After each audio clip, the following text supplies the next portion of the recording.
Thank you. Good evening. The May 20th, 2026 meeting of the San Mateo County Board of Education will come to order. As is our practice, this meeting will be recorded. The board provides remote access for members of the public and welcomes community members joining in person and remotely. The board is following the requirements of Senate Bill SB 707, which enables remote participation by board members only under specific circumstances. I note that board member Alvaro is attending remotely this evening on the basis of a disability accommodation. Board member Alvaro, could you please state for the record that there are no adults 18 or older present in the room with you? There are no adults 18 or older present in the house with me. Thank you. Thank you. We use simultaneous interpretation in Spanish for those attending virtually through the end of public comment. Translation will continue further into the meeting if people are utilizing the channel. Thank you to our interpreters, Ana Cruz and Kimberly Larios, for joining us remotely. For meeting attendees wishing to access the Spanish translation channel on Zoom, please click on the interpretation button on the menu bar. We ask speakers to be mindful of the Spanish interpretation and speak slowly and clearly. Item 1B is the approval of the agenda. Is there a motion to approve the agenda? So moved. Second. Thank you. There's a motion to approve the agenda made by Trustee O'Neill and a second by Trustee Gerard. Is there any further discussion? May I please have a roll call vote? I can't hear you, Jennifer. Getting a microphone. Assuming you voting said at- Miss Alvaro, I said aye. Thank you. Aye. Miss Bonini? Aye. Miss Gerard? Aye. Miss Love? Aye. Mr. O'Neill? Mr. Torres? Aye. The motion passes with a vote of 7-0, and the agenda for tonight's meeting has been approved. Item 2 is public comment. Guidelines for public comment are available on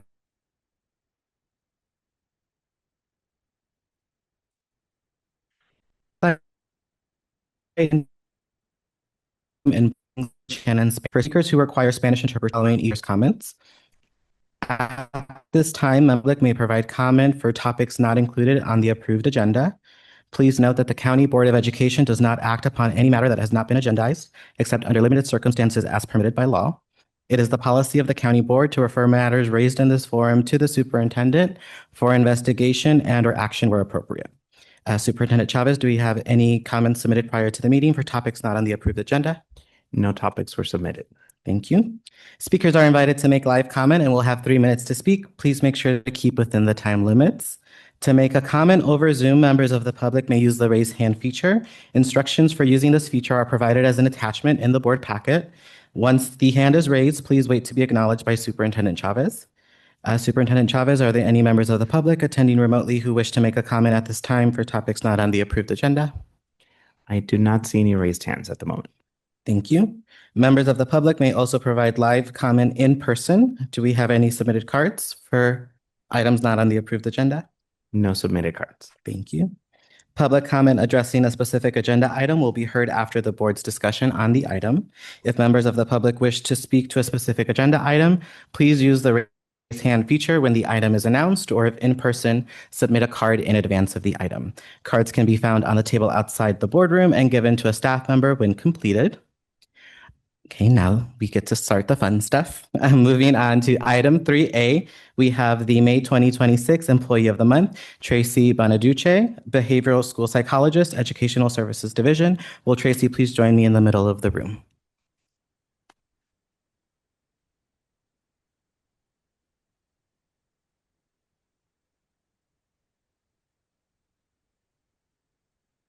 Okay, I'm going to test out my mic. Perfect. So each month, the board and superintendent recognize an employee for providing outstanding service. For the month of May 2026, we recognize Tracy Bonaduce, Behavioral School Psychologist and SMCOE School Programs Special Services Center, Educational Services Division. Tracy joined the county office in 2013 has since served in several roles, including program specialist, school psychologist, and now behavioral school psychologist. Her breadth of experience and deep commitment to supporting students and staff has made her an invaluable member of our organization. At the start of this school year, the Palos Verdes and El Portal school sites faced the unexpected challenge of operating without a principal. We are deeply grateful that Dr. Jimenez stepped in as site administrator and that Tracy played a critical role in supporting his transition. Leading a program for students with specialized needs presents a significant learning curve, and Tracy's guidance and expertise were instrumental in ensuring continuity and stability. As a result, the site was able to quickly establish strong leadership and effective systems. So in addition to supporting the administrative transition, Tracy has been essential in maintaining the high quality of the programs at the Special Services Center. She is often among the first to respond during behavioral emergencies, and in most cases, she and her team successfully de-escalate situations with skill and with care. When challenges extend beyond immediate supports, Tracy consistently reflects on practices and identifies opportunities to strengthen future responses. So colleagues often describe her as a detective when it comes to understanding student behavior. Because many of the students she serves are nonverbal, she carefully gathers and analyzes information to better understand their needs. She then communicates her insights clearly and compassionately, ensuring that the staff and the families feel informed, supported, and empowered. Tracy demonstrates exceptional patience, empathy, and professionalism in all aspects of her work. So during student assessments, she creates a supportive environment that allows students to succeed. In individualized education plan or IEP meetings, she frequently serves as the administrative designee, thoughtfully considering multiple perspectives, synthesizing key information, and communicating clearly with all the families. She also contributes her expertise through leading safety trainings and collaborating with teachers during site meetings. Above all, Tracy's compassion for students and staff set her apart. This year, she has been steady and unifying presence and a unifying presence, helping to hold the program together while also strengthening its effectiveness and success. We are proud of our county office staff and are honored to recognize Tracy for her outstanding contributions. Congratulations to Tracy for being named Employee of the Month for 2026. Let me get you a note.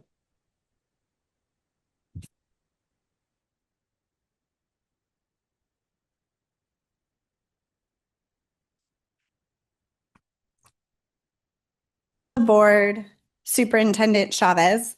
It's funny, having my back to you. I would like to thank my colleagues who nominated me for Employee of the Month. I work closely with staff and students at El Portal and Palos Verdes, the Student Services Program, but also feel very connected to the students and staff at Corton Community. As you may know, it has been a challenging year at Student Services, and I have taken on many additional duties. So it is an honor to have these efforts acknowledged and appreciated by my colleagues who have also worked very, very hard. Thank you. We have this for you for all your work. So thank you so much. Congratulations.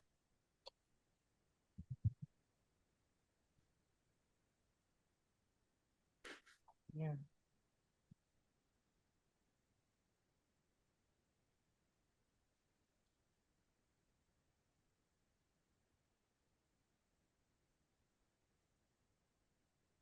Now we are moving on to item 4, which is the 2026 presentations to honor our volunteers and recognition award winners, to be followed by item 5, the reception. Superintendent Chavez and I will now begin the presentation.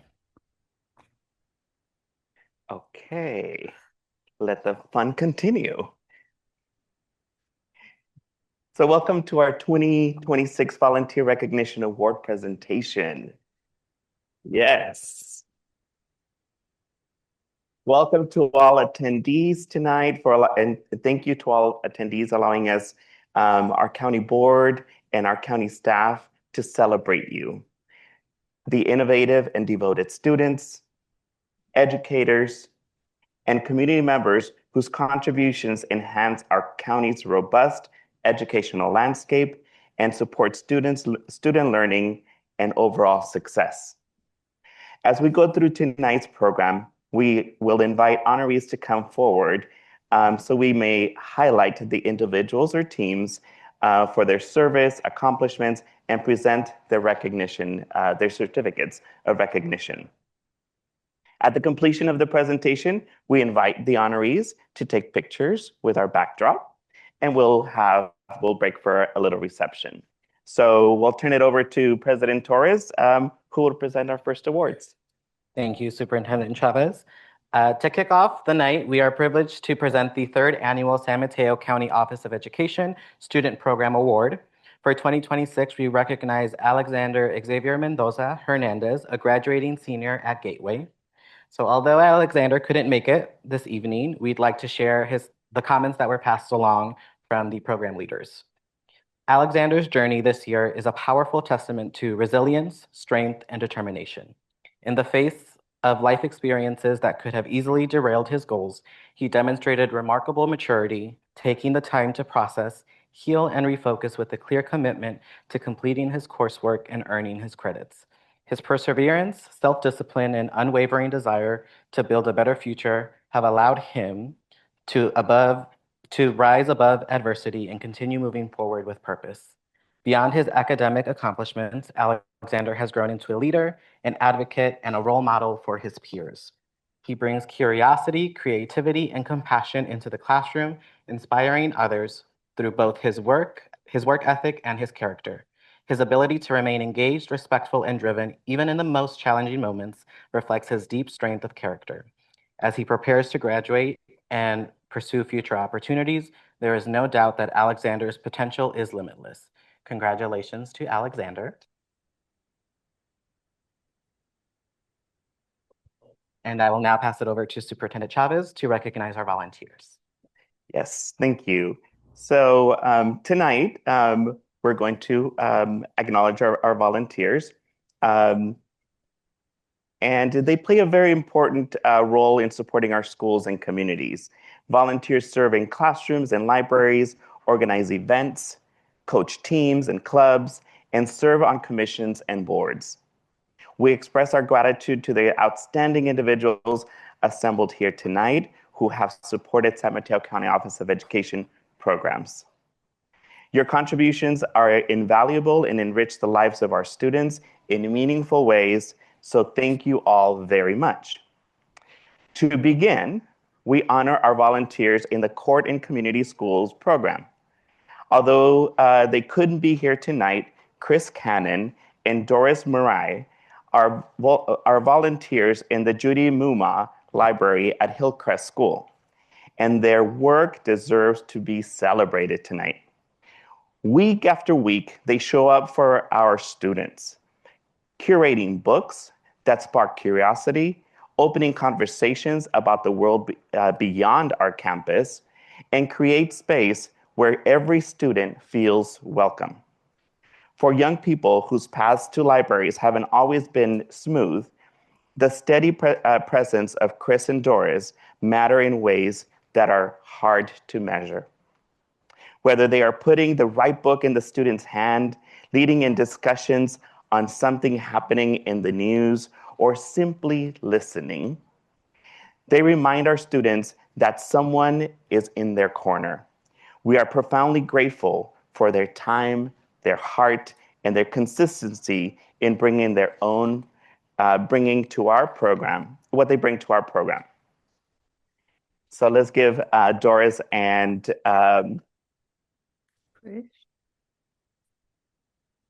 Ms. Cannon a round of applause. Thank you. And so up next is we're gonna celebrate Joanna Jeffs, another special volunteer with the Court and Community Schools programs. Would Joanna please come up to join us? Thank you, Joanna. Welcome. We're gonna celebrate you right here. For the last several years, Joanna has served as a liaison with the 17th District PTA and the primary contact for the Court and Community Schools.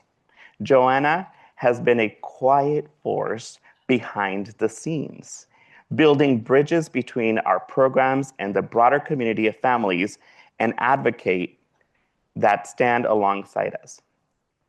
Her staff appreciation luncheons are something our team always looks forward to, and our board members too. Gathering that feels less like an event and more like being cared for. And her gifts carrying that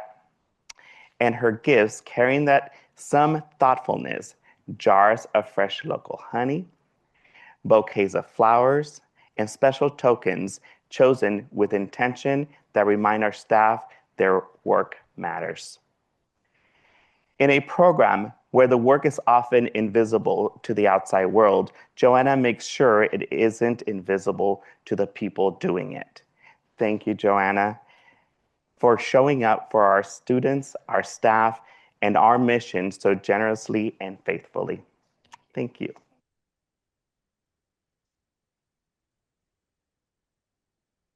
In our next category of volunteers, we honor Mike McCord and Sigali Michael, volunteers with Youth Climate Ambassadors Program. Unfortunately, Mike and Sigal were unable to join us this evening, but we would like to share a bit of their work. The Youth Climate Ambassadors Program started in Burlingame and over the years has grown into a strong collaborative partnership that includes the County Office of Education and other organizations. Mike and Sigal tirelessly contribute their time mentoring during bi-monthly workshops and providing students with coaching on their community impact projects. Thank you to Mike and Sigal for their inspiring work, for the inspiring work they do for leading the next generation of youth to become not only stewards of our planet, but leaders in the environmental movement. Thank you to Mike and Sigal.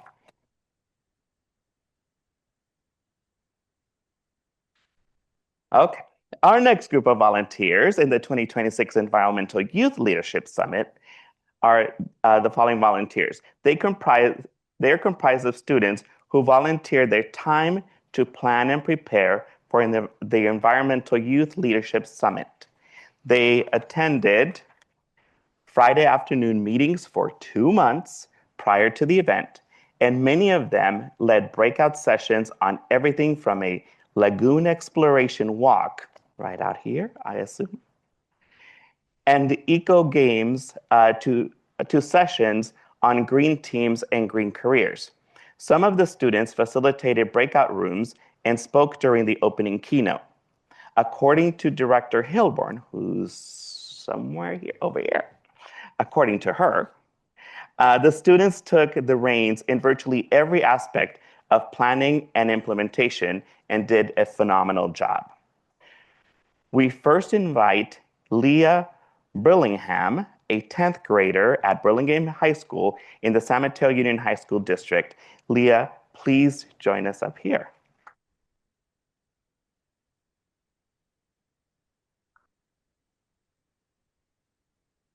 Thank you, Leah.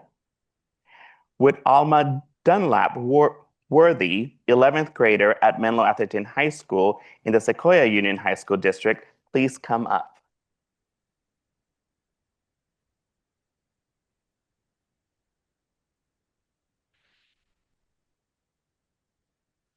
We are also pleased to recognize Maya Garcia Rivera, 8th grader at Taylor Middle School in the Millbrae Elementary School District.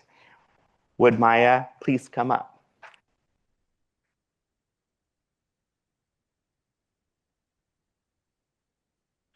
We welcome up here Blake Leong, 10th grader at Burlingame High School in the San Mateo Union High School District. Blake?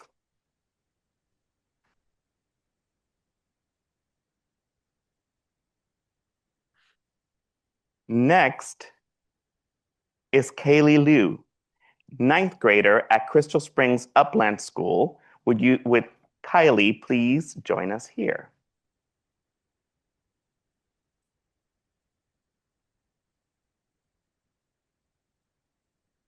Allison O, 11th grader at Crystal Springs Upland Schools, also from the same school. Please join us.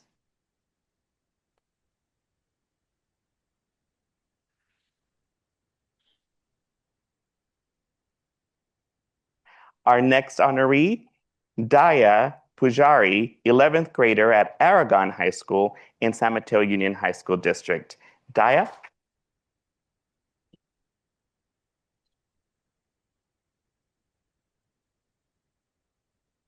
And lastly, but not least, in this category, we invite Coral Stone, 11th grader at Menlo Atherton High School in the Sequoia Union High School District. Please come up.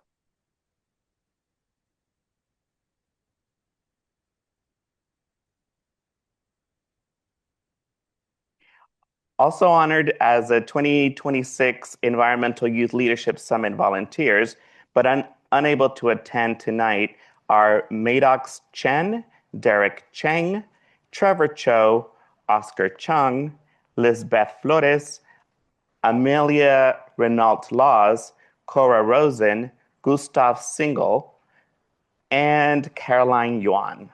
Let's give them a round of applause.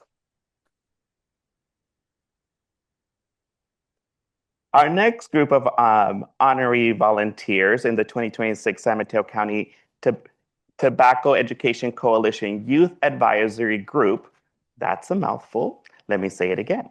The 2026 San Mateo County Tobacco Education Coalition Youth Advisory Group leaders, the San Mateo County Office of Education's Tobacco Use Prevention Education Program, in partnership with the San Mateo County Health Tobacco Education Coalition, co-hosts this youth-led group to ensure student voices remain at the forefront of the tobacco prevention efforts. The YAG, Y-A-G, includes students, leaders in the 8th grade through 12th, in grades 8th through 12th from across San Mateo County who volunteer their time to raise awareness about tobacco use, promote help-seeking behaviors, and educate their peers and communities through a lens of health equity. Each year, members lead several county-wide initiatives, including the Youth Public Service Announcement Contest, sorry, lost my spot, my place. So, so including the Youth Public Service Announcement Contest, multi-unit housing data collection efforts, and community tobacco and vaping waste cleanup projects. Through their leadership and advocacy, these students are helping build healthier, more supportive communities for youth across San Mateo County. We first would like to invite Amy Amley, 8th grader at Hillview Middle School in the Menlo Park City School District. Amy, please join us. Amy, thank you. Apologies. Up next, Sofia Cervantes, 10th grader at Crystal Springs Upland School. Sofia, please join us.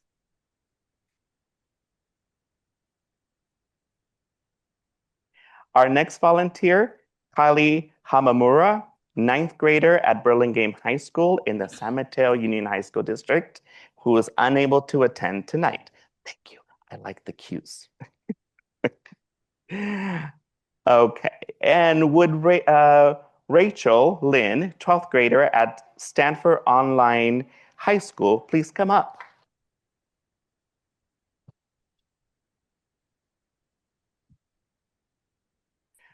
We also want to welcome Leona Lloyd, 9th grader at Ralston Middle School in the Belmont Redwood Shores School District.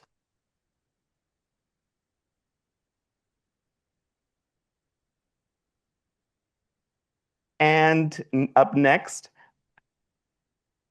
Aditya Narayan, 10th grader at Carmine High School in the Sequoia Union High School District. Oh, she's online. Let's clap for her. She's online. Okay. Carmine High School, my alma mater. Phoebe Osakera, 10th grader at South San Francisco High School in the South San Francisco Unified School District.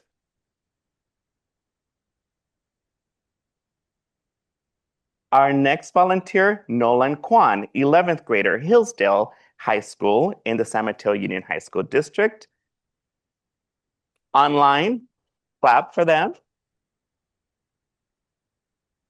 And lastly from this group, proud to honor Ashlyn Wu, 11th grader in San Mateo High School at San Mateo Union High School District.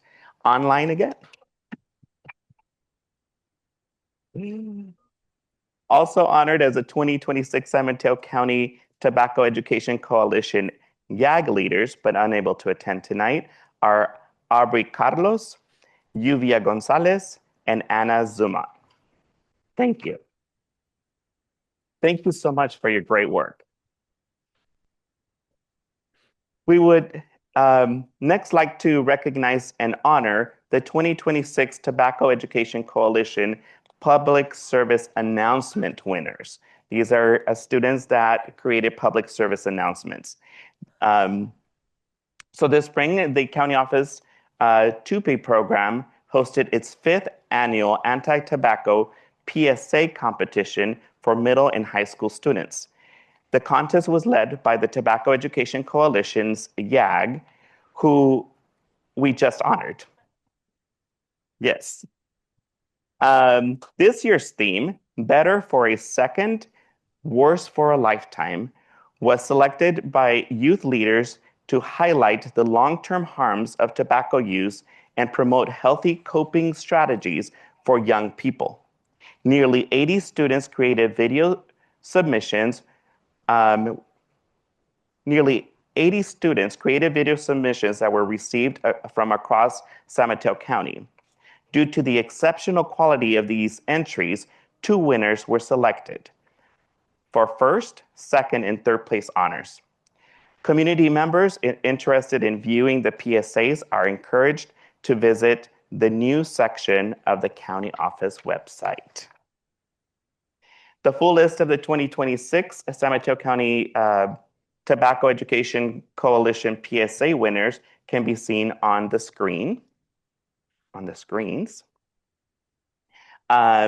Let's give all of our amazing volunteers one more round of applause as an expression of gratitude.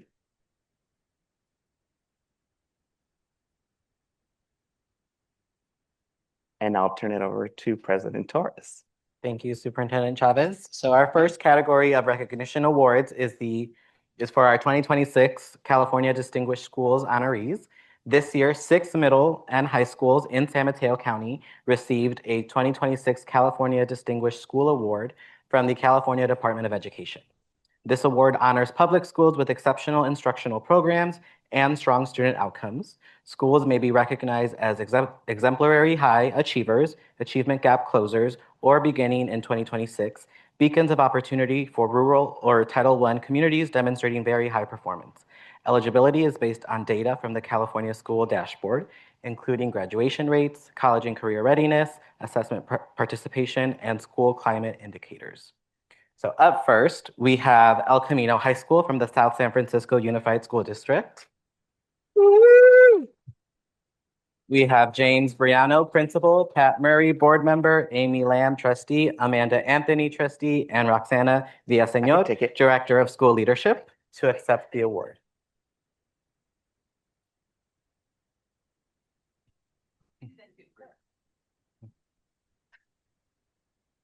I also saw the ensemble perform at the Rotary on Friday, and they did phenomenal. Thank you.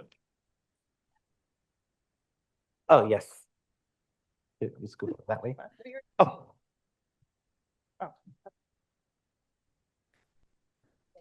Thank you. Thank you. Congratulations. With one each. Up next, we are proud to honor Crocker Middle School from Hillsborough City School District. We have Dr. Keith Rocha, Principal, Lisa Ayer, Assistant Principal, Dr. Matthew Linder, Director of Educational Services, and Kim Olaf, Board President, to accept the award. Crocker.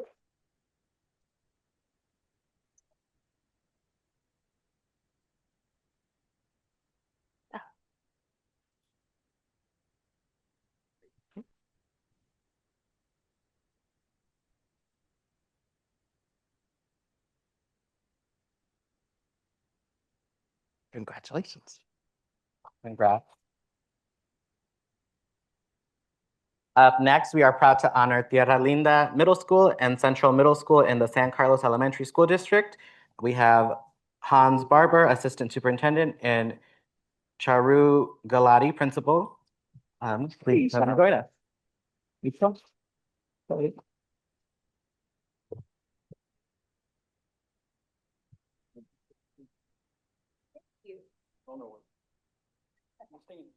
Okay. We were given an order.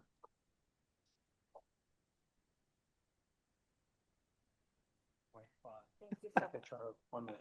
1 minute. 1 minute.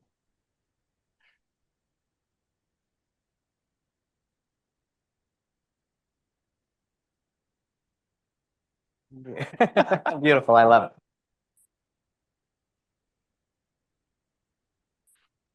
Our next honoree is the Summit Public School, Shasta, in the Jefferson Union High School District. We have Anita Ravi, Executive Director and Principal, Anna Yi, Dean of Operations, Margaret Shu, Dean of Instruction, and Eric Gross, Dean of Expeditions. To accept the award.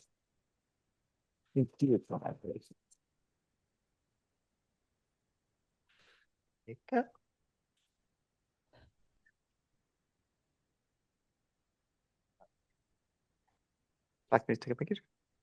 This is so much fun. I'm gonna put this on my resume.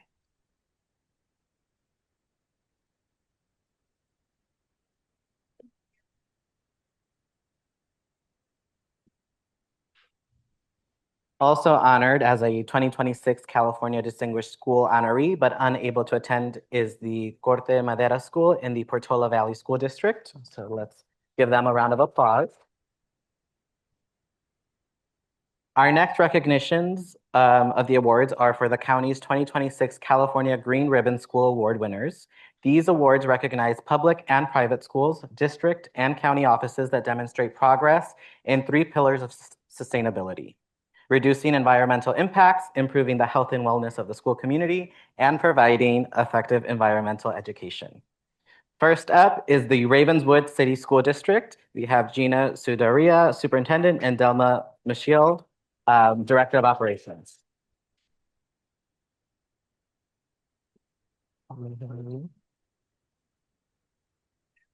Now we have photographers. Thank you. Thank you.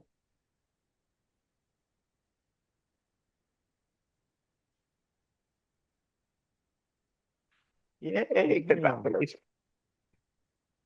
So the Raven City School District has been named a 2026 California Green Ribbon School Green Achiever, the state's highest sustainability honor awarded to only a handful of districts nationwide. The recognition highlights the district's decade-long commitment to equity-driven climate action, including more than $250 million in sustainable campus modernization. The district has implemented extensive clean energy upgrades, planted over 1,300 trees, created outdoor learning environments, and achieved major reductions in water use through the conservation and storm water management systems. So together, these efforts have transformed the district's schools into healthier, greener, and more resilient places for our students to learn and to thrive. Congratulations to the Ravenswood City School District.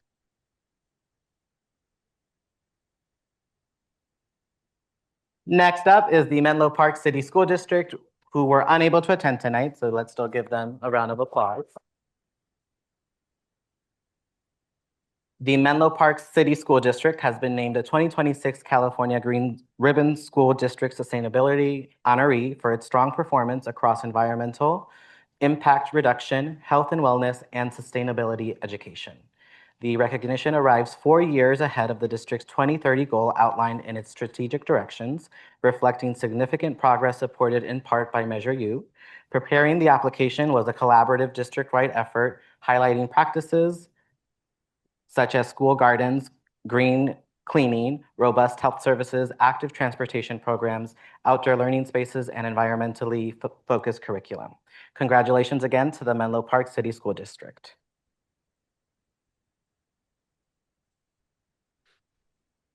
Our third and final Green Ribbon Schools Award winner is Green Hills Elementary School in the Millbrae Elementary School District, who were also unable to attend tonight, but we'll still give them a round of applause. Green Hills Elementary School has emerged as a regional leader in sustainability, earning the county office's 2024 Sustainable and Climate Ready Schools Challenge Award. becoming Millbrae's first certified green business school and receiving a 2026 California Green Ribbon School Bronze Award. Its achievements are driven by strong student leadership, especially through the Green Team, which manages waste sorting, composting, and school-wide environmental education. The school has advanced active transportation, reduced single-use plastics, expanded gardening and composting infrastructures, and installed rain barrels through the community partnerships. With environmental literacy embedded throughout the curriculum, Green Hills is cultivating both a greener campus and the next generation of environmental stewards. Congratulations again to the Green Hills Elementary School.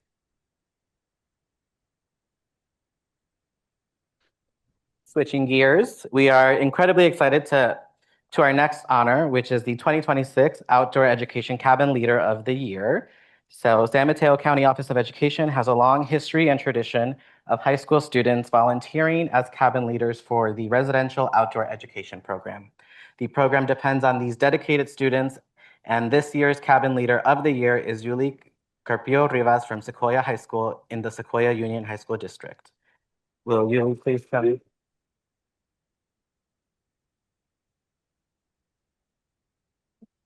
Congratulations.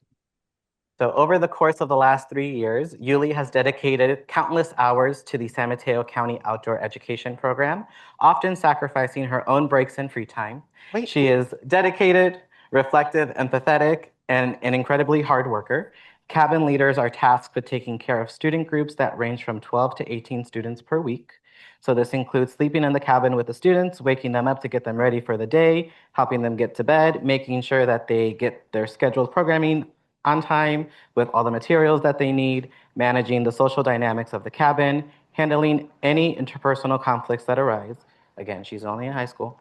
Facilitating the discipline system, helping students that are homesick, coordinating a skit that is presented at the end of the week, assisting naturalists as they teach on the trail, and so much more, all while only receiving a 1-hour break daily. This is a physically and emotionally exhausting job, but Yuli handles it all with a positive attitude and a growth mindset. She takes initiative when appropriate, but also knows when to step back and let others take charge. Her awareness, confidence, and skills make the leadership team more efficient, effective, and collaborative, and the impact on the student's experience is clear. Each student in Yuli's care has been lucky to be guided by such a positive role model. Whether in front of the students or behind the scenes, Yuli puts enormous effort into creating meaningful and life-changing experiences for her students, and it's our honor to give her the Cabin Leader of the Year award. The sheer effort, sacrifice, and time she has put into making magical moments for students leaves no one more deserving. So congratulations.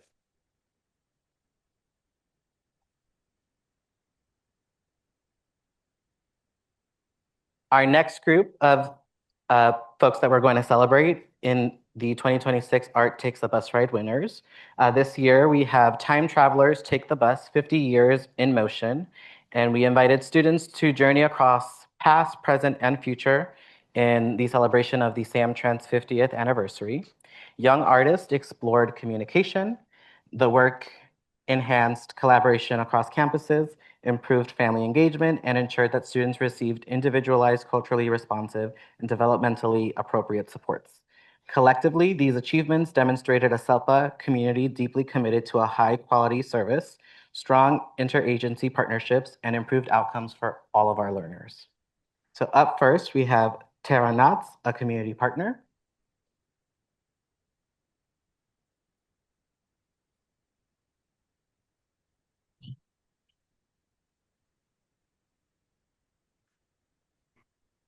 Oh, they were stuck together.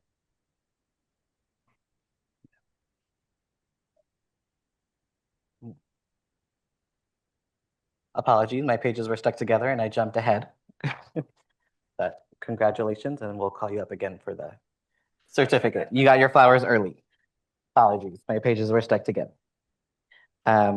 So going back to the Art Takes a Bus Ride, young artists explored how schools, neighborhoods, and a daily life in San Mateo have evolved and imagined what the next 50 years of community and transportation might hold. A panel of local arts leaders reviewed over 300 submissions and selected 12 standout pieces that will travel across the county on 2 Samtrans buses over the next year. The official bus reveal took place on May 6th at a celebration hosted by Samtrans, honoring the creativity and vision of the student artists, from foggy coastlines to busy freeways and redwood forests to vibrant city streets. This year's artwork captures the movement, history, and future in San Mateo County. Up first is Lily Liu, first grader at the Encinitas School in the Menlo Park City School District. Would Lily and any family members join us at the top? Congratulations, Lily.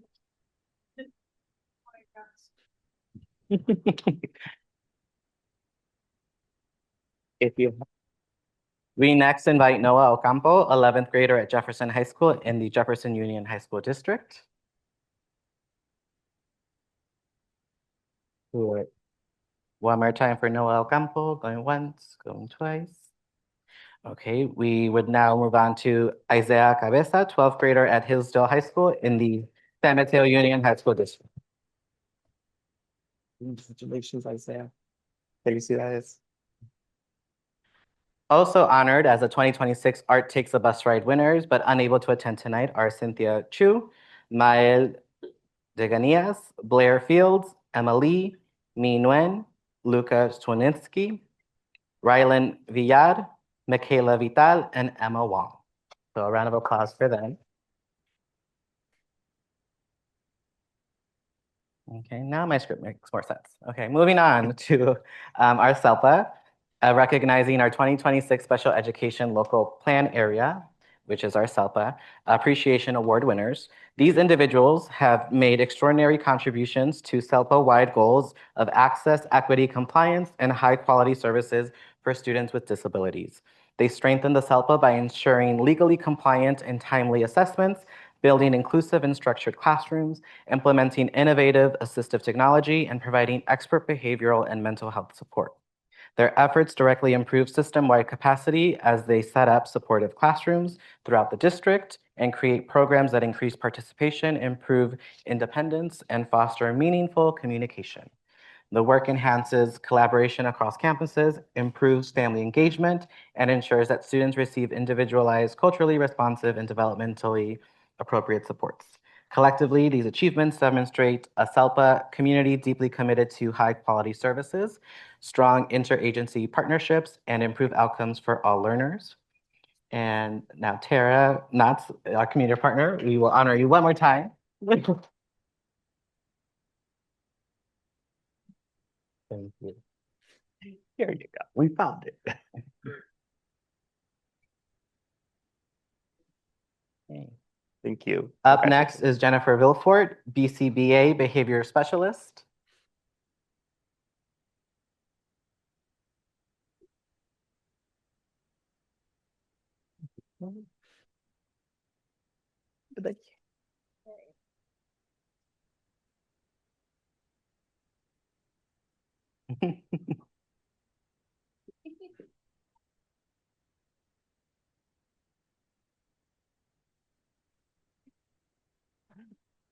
Congratulations. Thank you.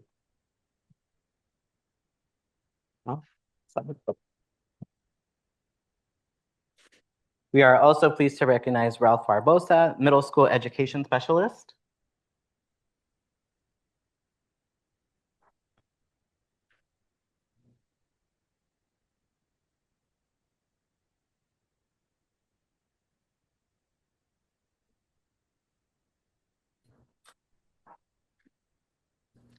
Next up is John Paluana, High School Education Specialist.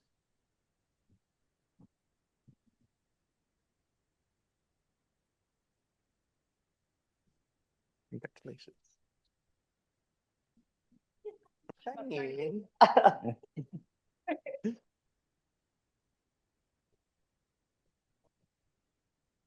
We also have Jeanette Iniguez, support staff member.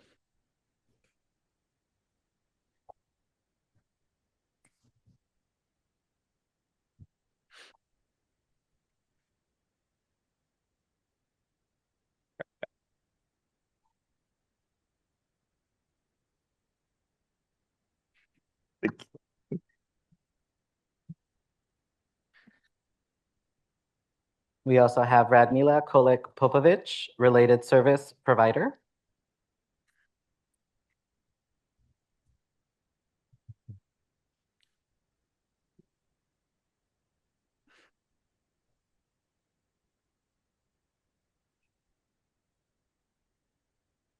Also honored as a 2026 Helper Appreciation Award winner, but unable to attend tonight are Jessica Medrano, Carla Moreno, Misha Mendoza, Joyce Liani Wilson, Nuisia, Chris Carroll, Adrian Aguilar, Andrea Delfs, Lice Jasunde, Marlene Lane, and Melissa Sandler.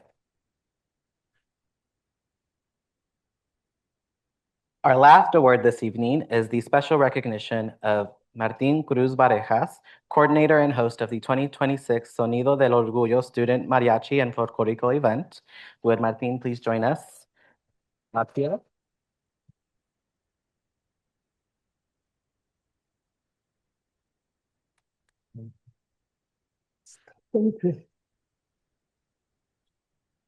Yeah.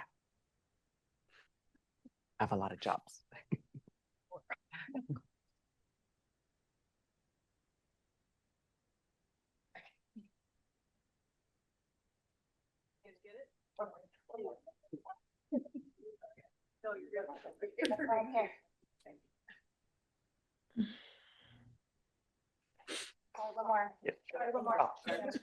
One more.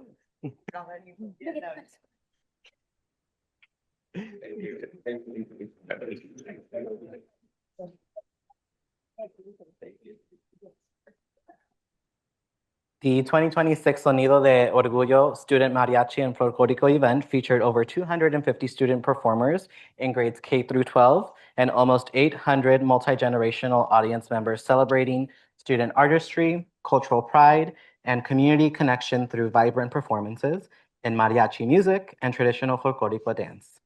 The event highlighted artistic excellence and the powerful role of cultural expression in fostering belonging and pride amongst our youth.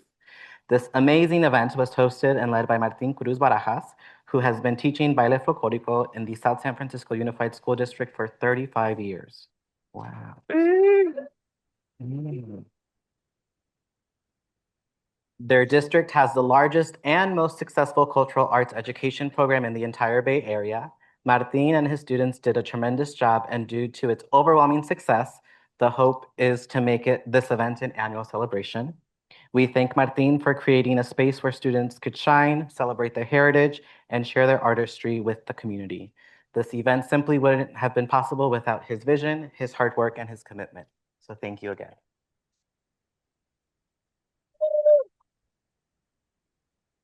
I will now turn it back to Superintendent Chavez for closing remarks.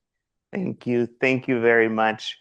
In closing, we express our sincerest, heartfelt gratitude. Muchísimas, muchísimas gracias for this extraordinary group of 2026 Volunteer and Recognition Award winners.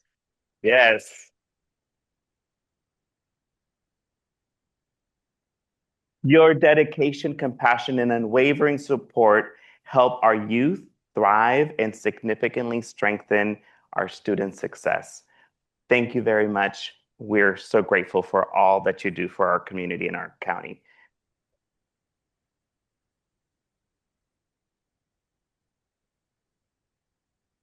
Thank you. At this time, we will adjourn for a 15-minute recess and reception to celebrate our outstanding honorees. So it is 6:20, and the board will resume its meeting at 6:35 p.m. We invite honorees to take photos by the backdrop as they enjoy the reception. So thank you to everyone. For item 7, the board will report on actions taken in closed session. For IAA 26-10, the board voted to approve the IAA by a vote of 7-0. Moving on to item 8A, is there a motion to approve the minutes of the May 6, 2026 regular board meeting as presented? So moved. Second. Thank you. There's a motion to approve the minutes of the May 6, 2026 regular board meeting made by Trustee Gerard and a second by Trustee Alvaro. Is there any further discussion? May I please have a roll call vote? Ms. Alvaro, Aye. Ms. Arias, Aye. Ms. Benini, Aye. Ms. Gerard, Aye. Ms. Love, Mr. O'Neill, Aye. Mr. Torres. Aye.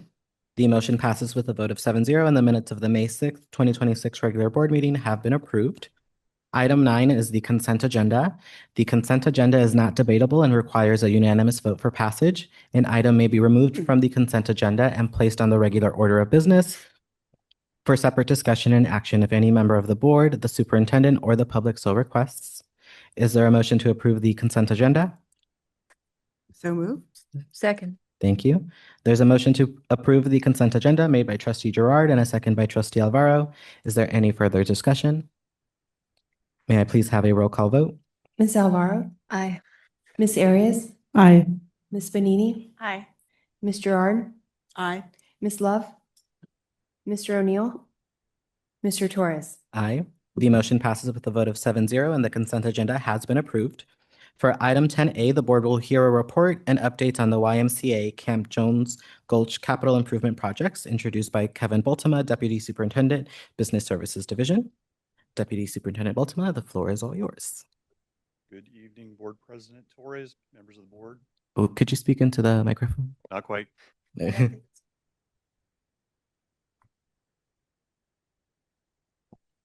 Check one. Give you a better one. Okay. Okay, that better? Yes. Okay. Well, good evening. So the YMCA is here to present this evening. They have been working on a workforce or a staff housing project out at Camp Jones Gulch. As a reminder, the County Office of Ed has already committed $4.5 million towards capital improvements out at Camp Jones Gulch related to our 25-year agreement. YMCA staff has been meeting with outdoor staff leadership and SMCU administration during their planning phase. YMCA is here to present information on the work accomplished to date. And with that, I will introduce Aaron Clark, the Chief Operating Officer for the YMCA. Thank you. Good evening, everyone. It is such a gift to be here before you tonight. As you may be aware, this partnership has been active for 61 years, since 1965. And we're delighted because we get to be the people that ensure that we make the investments now that allow it to continue for the next 61 years and beyond. We have a shared vision to make sure that every child in San Mateo County has a meaningful outdoor experience, and we're so delighted that your partnership with us enables that. So tonight, I'm introducing Chris McCormick, Carrie Herrera, and Nico Vargas, who will be going through progress we've made to date, what is still in progress, and then what's on the horizon.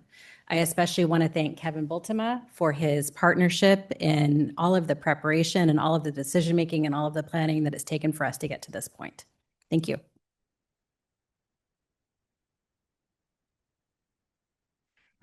Hi, I'm Chris McCormick. I'm the Vice President of Real Estate and Facilities for the YMCA of Greater San Francisco.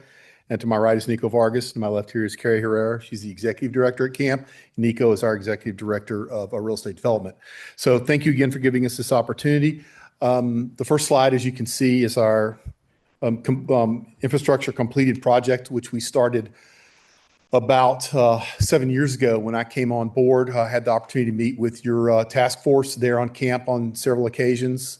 And Nancy and her team came up there, and we really got a chance to walk the facility and see all the different things that needed to be accomplished in order for outdoor ed to really thrive. So we made strides in our upgrading the fire road and the egress, a brand new water treatment plant that was installed, part of our bridge systems that had been there for a lot, probably longer than the school district had been there, that was done. We did a lot of improvements toward the dining hall and put in generator systems there. As you know, the power, unfortunately, PG&E decides to turn that off on occasion in that space. So we were able to add a lot of things in our North Toloa Village, which is one of the villages that the outdoor ed uses almost exclusively. We did an entire renovation project, remodeled, and did a lot of infrastructure building improvements. So the funds that the school district has partnered with us have gone a long, long way. And how do I make the next slide? Oh, there it is. Thank you. In progress. Right now, we're in the process, as you know, of developing our the staff housing project, which will be utilized by outdoor education about 70% of the time during the school year, where your staff can stay and thrive while they're there. It's a brand new spot. We'll see the site plan here in just a second. One of the big things that we've been working on for some time is improving our carbon footprint. So our solar field has finally been approved and ready to be installed up at the top portion of camp. And one of the other major things is the installation of some restroom facilities down where the bus drop off and those type things occur. Site plan is terrific. You'll see the top of the site plan where the circular checkered space is where we're going to have the staff housing. We spent some time, as I mentioned earlier, with your task force and team kind of hashing out the best locations for this. And this was the spot we found to be the most conducive for what we wanted to see. The environmental impact is very low on that location. The location gives the staff some independence sort of away from the camp for the kids. And then, it complies with our original conditional use permit there. And it's providing 20 new beds. Some of the stuff which Carrie can speak to if you have any questions on that. We're quite old as well, so this is going to give everybody the opportunity to have a really good location to spend because your staff spends a lot of time up there teaching the kids. And again, I'll note that we spent a lot of time, Carrie did, with her team and with your team that's on site there, with your task force, and it really worked out really, really well to the point we found that. So the staff housing, we have 4 5-bedroom units there. We have, the new fire access road and accessible parking that's going to be there. We have a lot of grading improvements that are being installed there. Electrical service upgrades. We talked a little bit about the solar, life, fire, and safety, full ADA compliance, new septic systems, and also Title 24 compliant. And we're have the addition of a couple of EV chargers there as well. So we're covering all the gambit of the different spaces that need to be covered. Oh yeah, next. Oh yeah. So this is a rendering of the new staff housing. As you can see, it's going to sit really well. Interestingly enough, the vegetation in the background is actually pretty accurate, even though that's developed. But it's going to be a great spot for the staff. And we can go to the floor plan, which is next. The floor plan, as you can see, gives everybody their own individual rooms. There's some shared restroom and bathroom spaces, kitchen and common living area, and laundry as well. So it gives us the opportunity to increase our size from 18 current beds to 20 current beds, and gives us 4 brand new houses associated with that. Next slide. So we have a couple of options. The one thing that we're working on right now is trying to comply with CAL FIRE. And those of you that have dealt with CAL FIRE before know that they have a tendency to really want to be sticklers about certain things. This is the first site plan that we have that has a fire turnaround that's in with CAL FIRE right now. One of the things we're trying to avoid is the next one. You can go to the next one.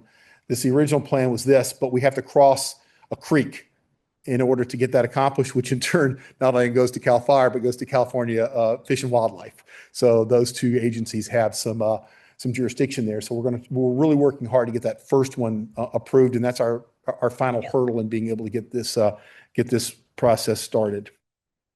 Excuse me one second. Let me get to that. Okay, I'm going to pass it over here to Carrie a little bit. She's going to talk a little bit about the staff housing benefits and so forth. Hello. These 4 homes will replace 20-year-old. So, sorry, let me back up. The current homes that the staff are in on the Naturalist, the San Mateo County Outdoor Ed, are 20-plus-year-old house trailers. These trailers were brought in the late 60s, early 70s. They were not intended to be permanent housing. They have lasted as long as they have, and they've done very, very well. It is now time to retire them and move on and create a new environment and a nicer community for this staff to be able to prosper and grow for the future. Locate staff away from students and ongoing programs. These homes are going to be, the location for these homes will be out of the site and the trails in which the students participate and take.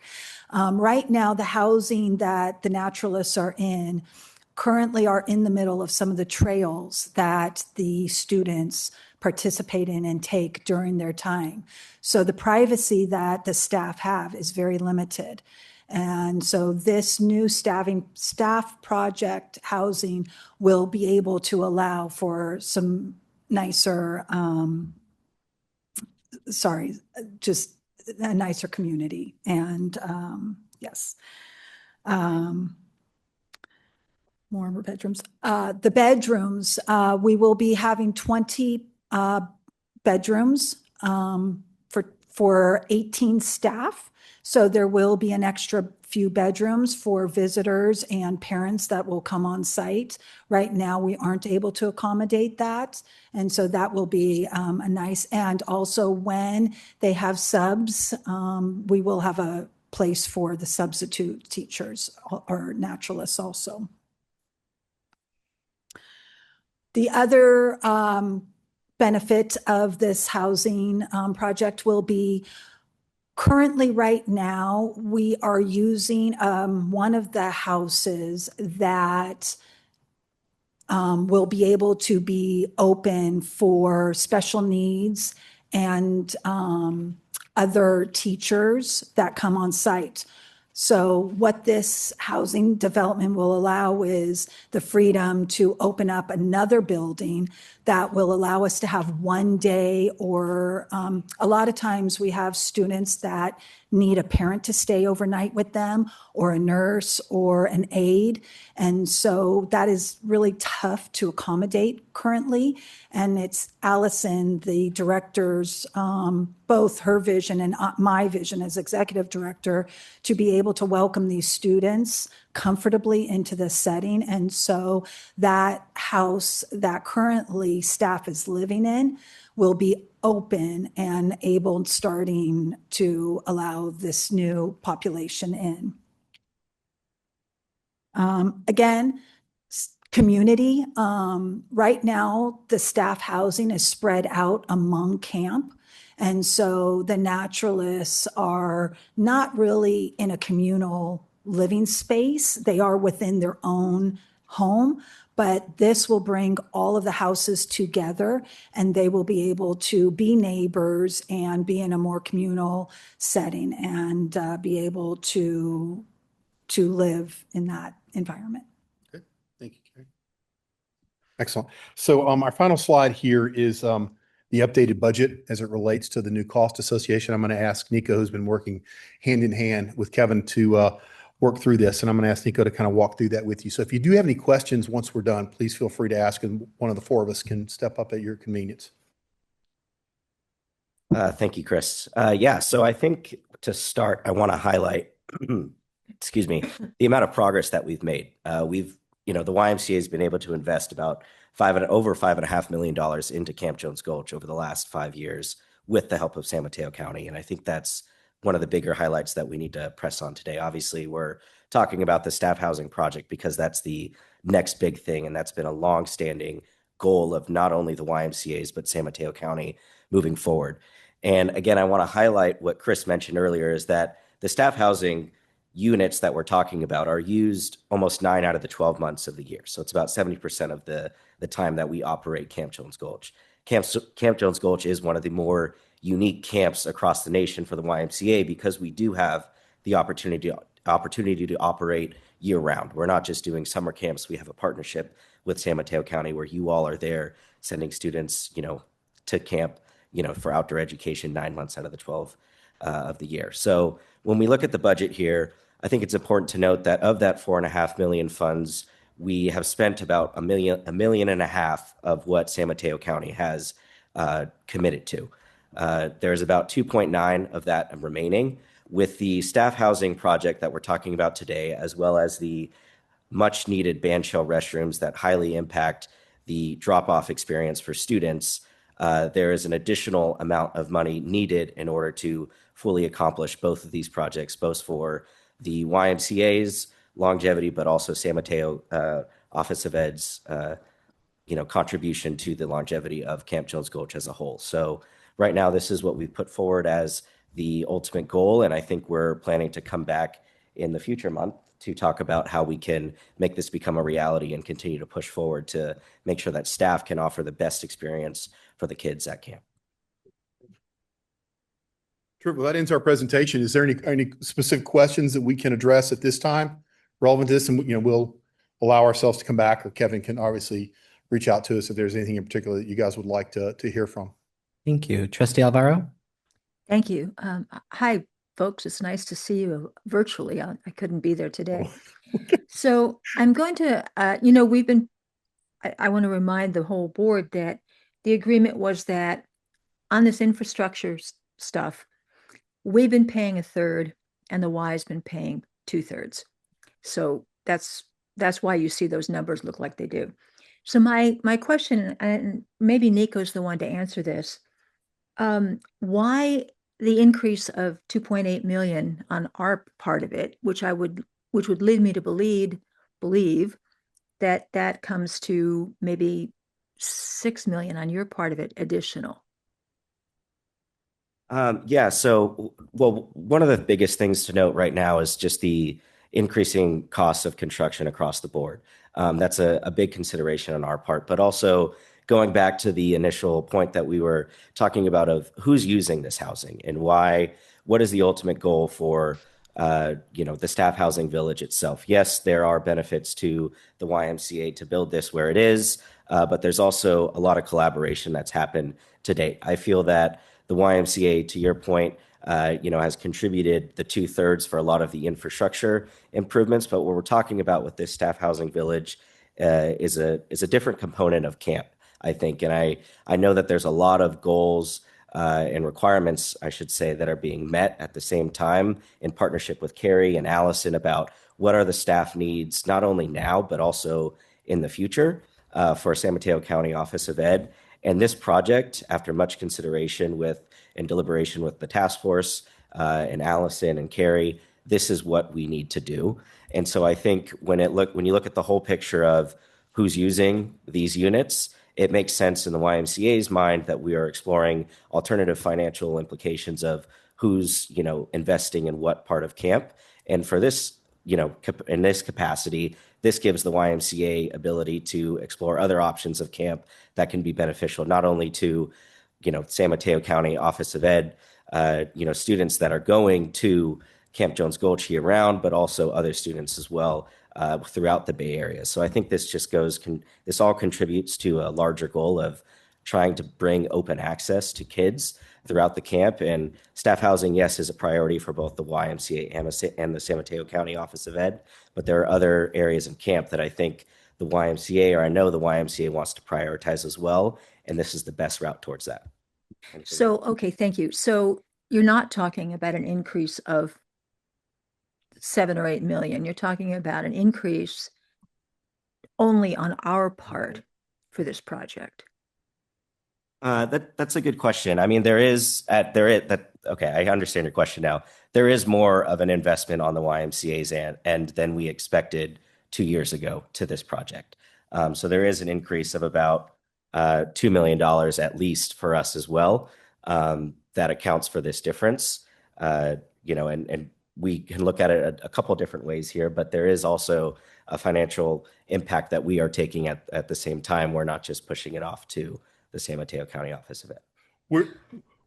As it relates to the staff housing, we're looking for basically a 50-50 split on that cost, it's a difference of the 1/3 to 2/3. So, which would be able to give us the opportunity to build this. And, you guys build schools all the time. I've talked to Kevin about this, and the cost implications across the board are challenging right now, particularly up at Camp Jones Gulch. The costs up there are much higher than, we would want anywhere else. But so that's been, the need to get this done and to get it done right and to get it done so it accommodates everybody. We're looking for a cost sharing with the school district to get this done. Okay, but you clarified what I was asking, which was why the huge jump? And the answer is it's not quite as huge a jump as I was thinking with 1/3, 2/3, right? Right. It's So- a 50%. I think the number would come out to be about 1.9, 1.8 of the additional funding from the school district, somewhere in there. The 2.8? It says Okay. 2.8. Yeah, 2.8. Yep. On Sorry. your chart. So I guess I would ask Mr. Baltimore if in the agreement that we have, the original agreement for all of this says 1/3, 2/3. So we're not just looking to approve additional money because all the costs went up, which they did, but we're also looking to amend that agreement. Is that correct, Kevin? Yes, for this additional ask of additional dollars, we would need a separate agreement for it. And honestly, the 50-50 split is information that the Y provided. I think the timing is good and that we have a budget workshop tomorrow. And we'll have a conversation about the use of our Fund 40 for capital improvements. And there should be some information that we should provide the board tomorrow related to what we've heard tonight. So, Okay, so we would need to, when we get around to having this discussion and vote, we would need to both approve more money and amend the current agreement. yes, and actually, as it relates to the board's responsibilities, if you look at the policy, it talks about the board approving the budget and approving a project. So we would have the board do that. Plus, we would have an agreement that would come back that would spell out all the details, and we'd bring that back sometime in June. Okay, thank you, Kevin. That helps me think through it. Other comments or questions from the board? Trustee Lev? Yes, thank you for that. I'm actually on that task force, new to it. With this kind of additional and maybe later start on getting these things done, are we looking at this is extending beyond 25 years?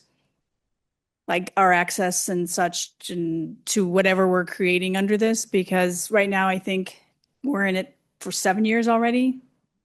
So there's not as much runway here. And when these things get built and now we're putting more money in, are we going to think about potentially extending that 25 out 10, 20, 30 years so that we have putting the money in, we know we're getting more than just 15 years?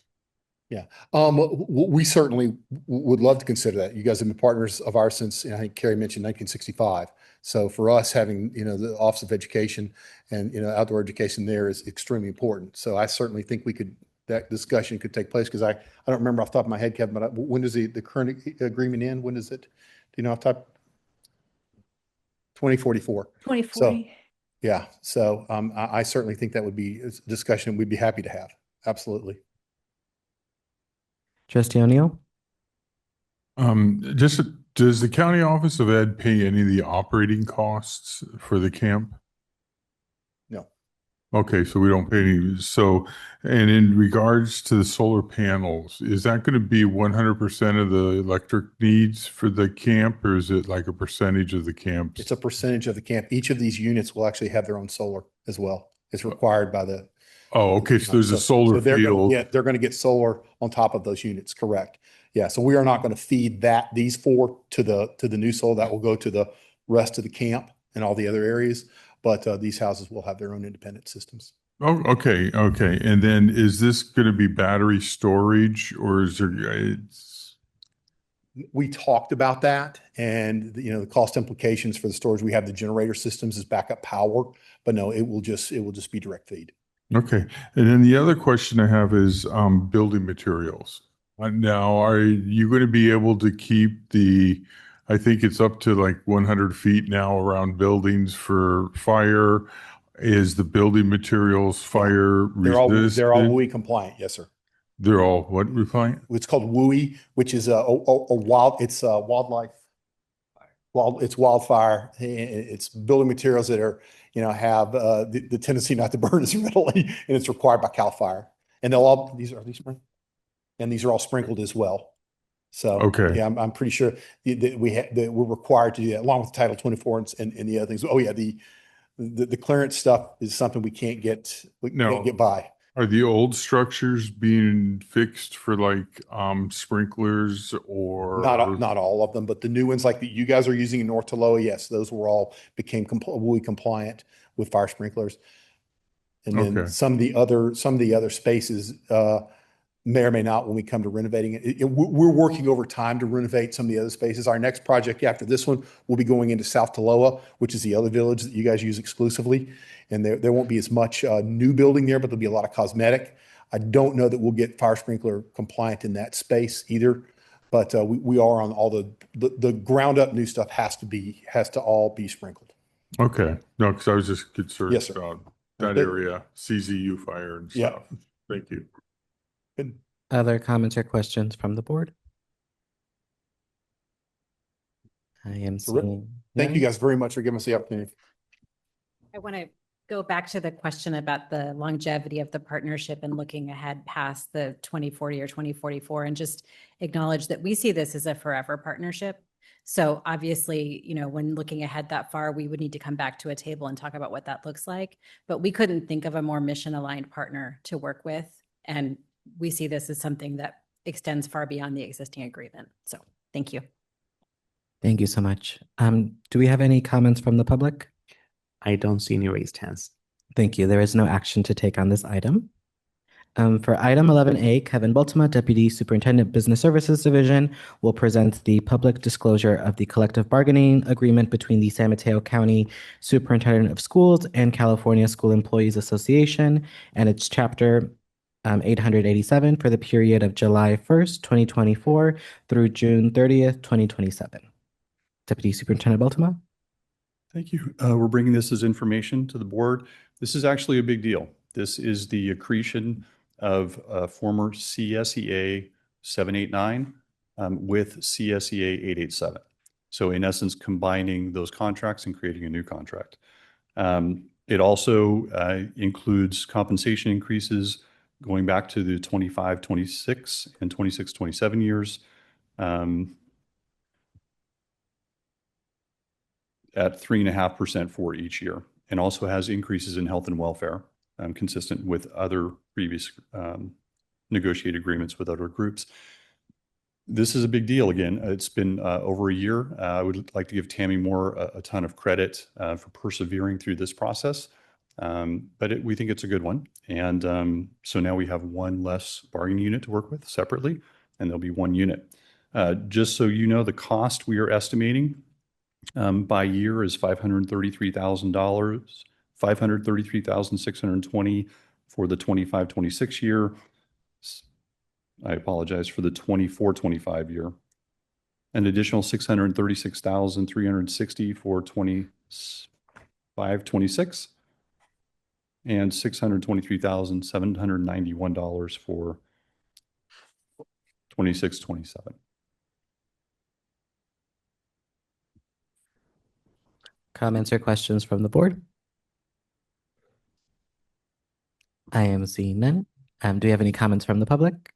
None from the public. There is no action to take on this item. Thank you.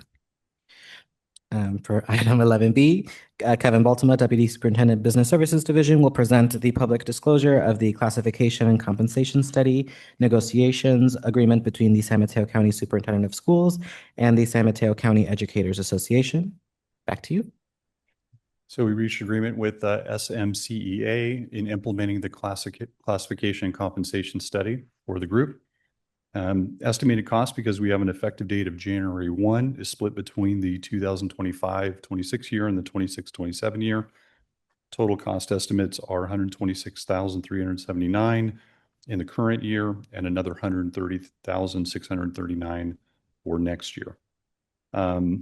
This implementation created multiple salary schedules. So we have different salary schedules based on classifications. There's actually 3 new salary schedules. And I should have mentioned it in the previous one. One of our goals was not to have anybody Y-rated or lose pay as we implemented the classification and compensation study. So we've accomplished that with multiple salary schedules. So my understanding is this has been ratified by the union. And so to provide that information to you for cost, I would also point out, just like the previous one, the requirement of AB 2756 is that the chief business official and the superintendent certify that the organization can afford the negotiated agreement, which we accomplished and have both signed. Thank you. Any other comments or questions from the board? I'm seeing none. Are there any from the public? None from the public. There is no actions to take on this item. Thank you. For item 11C, we have superintendent comments. Superintendent Chavez, do you have any comments to share? Very briefly, just want to extend my congratulations and gratitude to all the volunteers and the folks that we recognize this evening. As it was stated this evening, our programs, our services to students and families are better because of everyone that was recognized tonight. So thank you to all of them. And also join me in wishing Danya Uni, our executive director. She celebrated her birthday on May 11th. So happy birthday, belated birthday to Danya. Thank you. For item 12A, the board will discuss local control and accountability plan, also known as our LCAP, feedback and board priorities for the 2026 San Mateo County Office of Education LCAP, starting with a presentation by Sarah Notch, Executive Director, Educational Innovations, Educational Services Division. Executive Director Notch. Good evening, Board President Torres, members of the board, Superintendent Chavez. It somehow feels like a longer walk when the room is configured this way. I'm really happy to be here tonight and appreciative of the opportunity to engage in and receive feedback from you and a discussion about our LCAP.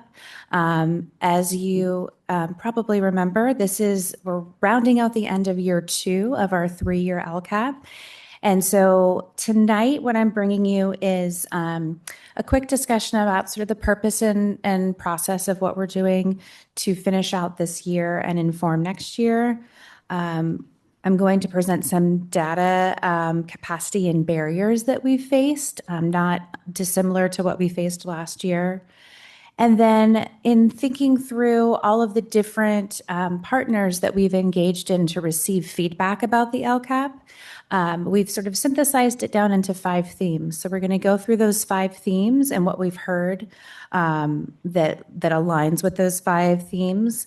And then I have some questions for you.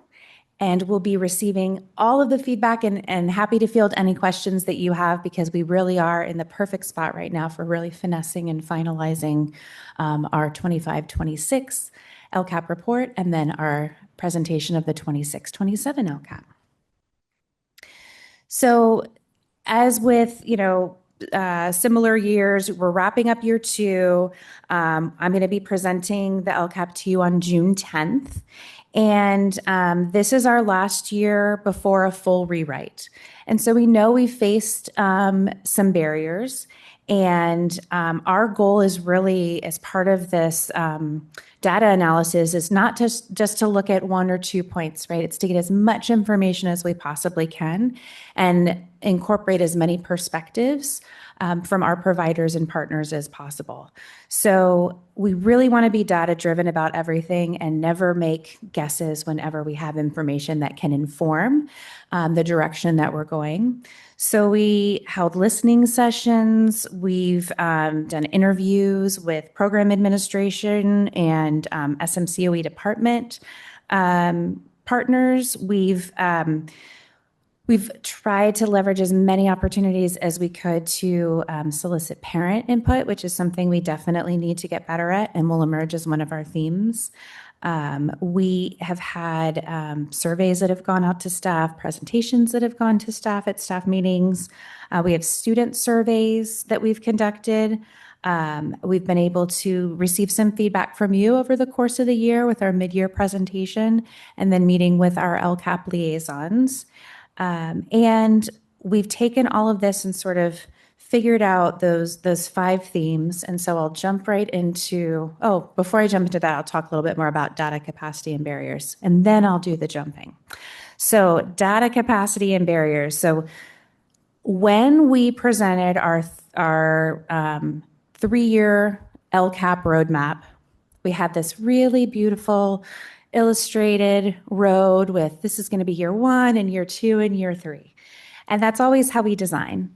And the road was curved, in fairness, because we know it's never a straight line, but our road has been a little bumpier than we expected. And that's okay. We can always make adjustments, but we need to make sure that we're making the right adjustments for the right reasons. And when we don't hit the targets that we anticipate we might be able to hit, we have to talk about why and talk about what we learned and talk about what progress we have been able to make and where we're going to go from there as part of the LCAP. And it includes this identification of barriers to implementation. And so in kind of going through this analysis with the staff and the administrators and our partners, the top barriers that emerged were staffing shortages and leadership turnover, which we know has been kind of consistent over the past couple of years. A lack of staff time and capacity because there are so many competing priorities that are often created from some of those kind of inconsistencies in staffing and leadership. Unclear data ownership protocols. So when in our best case scenario, we write a 3-year plan and we imagine the same people are going to be working on that plan for 3 years. And when there's leadership turnover and different changes within staffing, there are things that get lost. And we have inconsistencies in how, just maybe even the depth of understanding of these protocols. And so if it's not carried through with fidelity from year to year, for whatever the reasons may be, it's unclear about what maybe the expectations are or what some of the system pieces of that implementation process look like. And then kind of fragmented systems and tools emerged as another barrier. So needing more shared protocols. We have some additional PD days, professional development days this year that I think they had a really rich and meaningful experience for this past session of PD. The additional PD days were really, really wonderful. But prior to that, the feedback that we got was this feels sort of fragmented and not filling the gap that we need. So those were all kind of the barriers that were identified as maybe these are some of the reasons why we haven't been able to hit our targets. And so it takes us into the analysis of that. So the first theme that emerged was a value of student voice and individualization.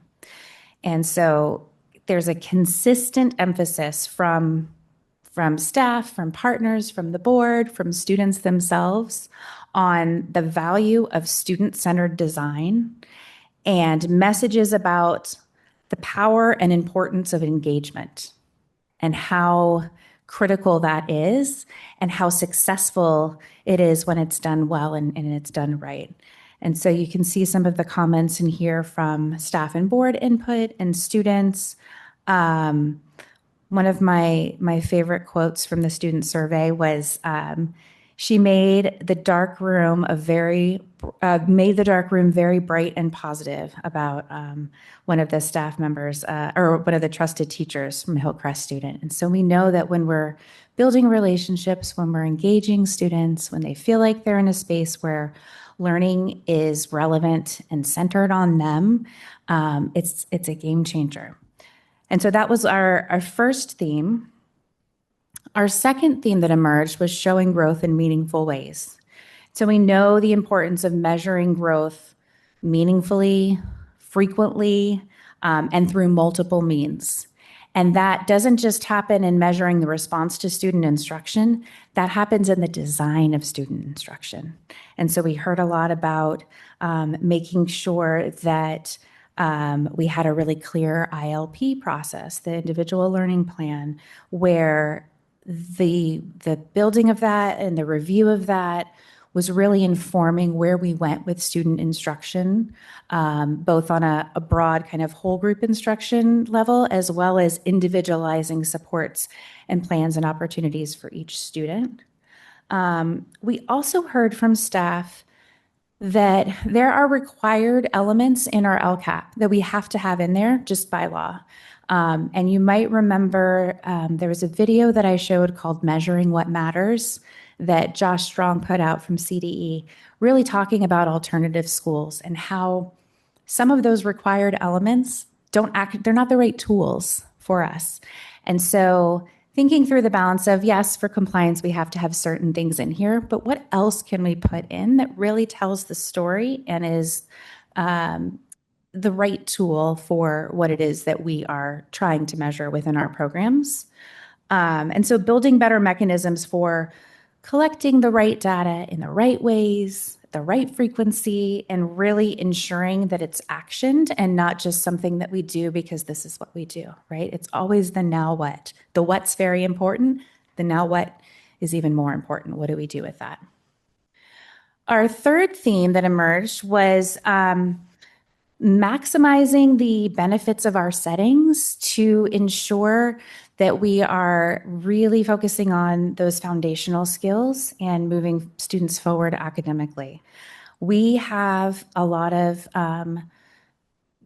as you know, you're very well aware of different configurations to our setting than you see in traditional schools. We have small groups. We have varied lengths of stay. We have rolling enrollment throughout the year at all of our court and community sites. Students are coming in and going out at different times of the year. What we really want to be able to do is build their skills, recover credits, change their mindsets, and it's a challenge to do all of those things simultaneously, especially if we only have students for, an average of 30 days. At Hillcrest, for example. So how do we know that we're using our time in the most effective and efficient way so that we can take advantage of the benefits that can be the flip side of some of those challenges of running programs that are structured like this? The fourth theme was around pathways, transitions, and communities, and making learning relevant and connected to students' futures. I know many of you have heard on your visits to the sites about students wanting to get into work experience or thinking through what are some of the ways that we can reconfigure different aspects of our programming so they can learn things that they want to do in the future. CTE has addressed a lot of that for a lot of our students, but we hear consistently that they want more. They want and I think it's because of the success of them imagining their possible futures through that relevant learning. But we also know that there are ways to create more opportunities now. So thinking through what that could look like was our fourth theme.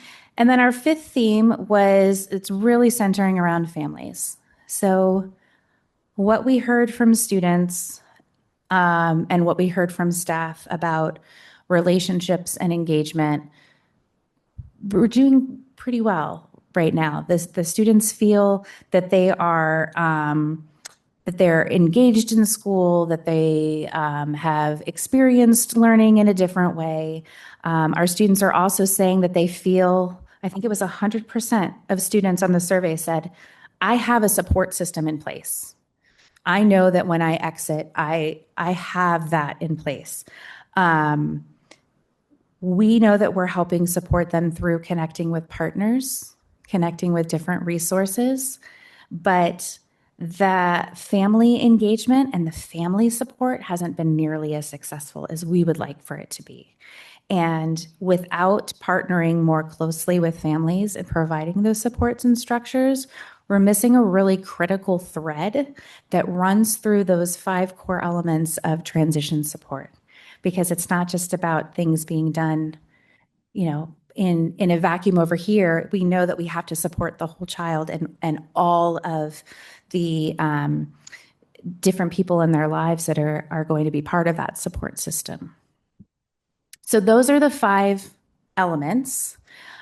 Here they are in a summary, so you can just kind of see all 5. And we get all of these different data points from our engagement, from our feedback, from our data systems like GPAs and credit recovery rates. And we put all of this together. So that's the data, analyze it all, and then put that into adjustments in the LCAP. One thing that I do want to just put out there for consideration is that next year is a full rewrite. And we also know that we're behind where we expected to be on implementing the goals in the LCAP as they are written right now. So another piece of feedback that we received from staff in particular were, we haven't really been able to try some of these things in the way that we think they would be the most effective. And so we were kind of faced with, do we make major sweeping changes this year for the third year of an LCAP and then do a full rewrite the following year? Or do we take all of this information, recognizing those barriers to implementation, recognizing the critical themes that have come back from all of our data analysis, and think through, what do we think we can get done next year, and how can that build a foundation for where we think we might be going or want to go, so that we've got that sort of settled under our feet when we go into the full rewrite. So just putting that out there for consideration. And now moving into kind of the full synthesis for discussion. There were 2 resources that I included in the packets. Was everybody able to get the 2 handouts as well? Okay, excellent. So the first one is about high impact classroom practices. And so John Hattie did a tremendous amount of research, synthesis and meta-analyses about practices that have the biggest influence over student learning, and the effect size of over 0.7%, or over 0.7 is 0.4 will get you like a year's worth of learning in a year. So if we're looking at keeping students on pace, anything that's a 0.4 or above is likely to do that. When we're thinking about how are we going to accelerate our students' learning and opportunities, that kind of cut point right there is 0.7. And so this handout split into practices that the teacher can do, practices for instruction, practices for the students, and then also reading and literacy, lists all of those different research-based effective classroom practices that have the highest impact at 0.7 or above. And so my first question that I was really interested in hearing from you about is, what would, if you walk into a classroom, what would you see as the most important markers of success in that classroom? From a research-based perspective, and also from what we know about our students and our staff and what's important to them. So really kind of balancing all of those pieces.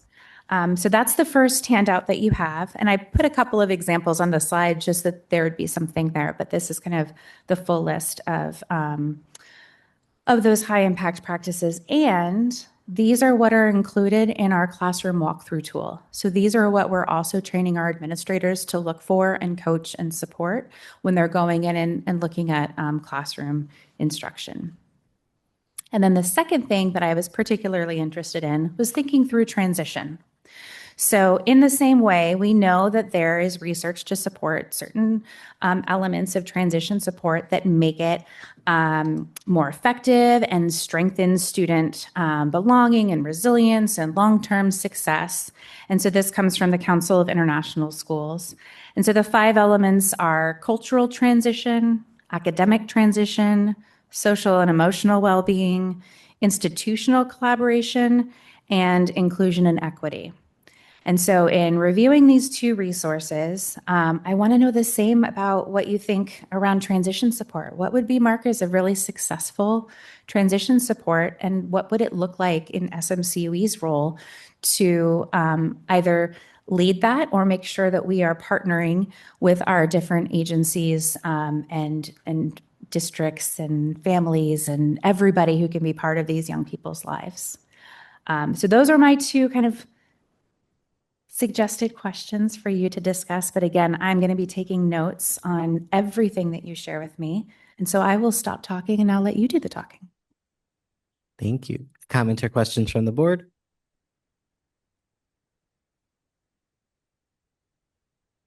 Trustee Love?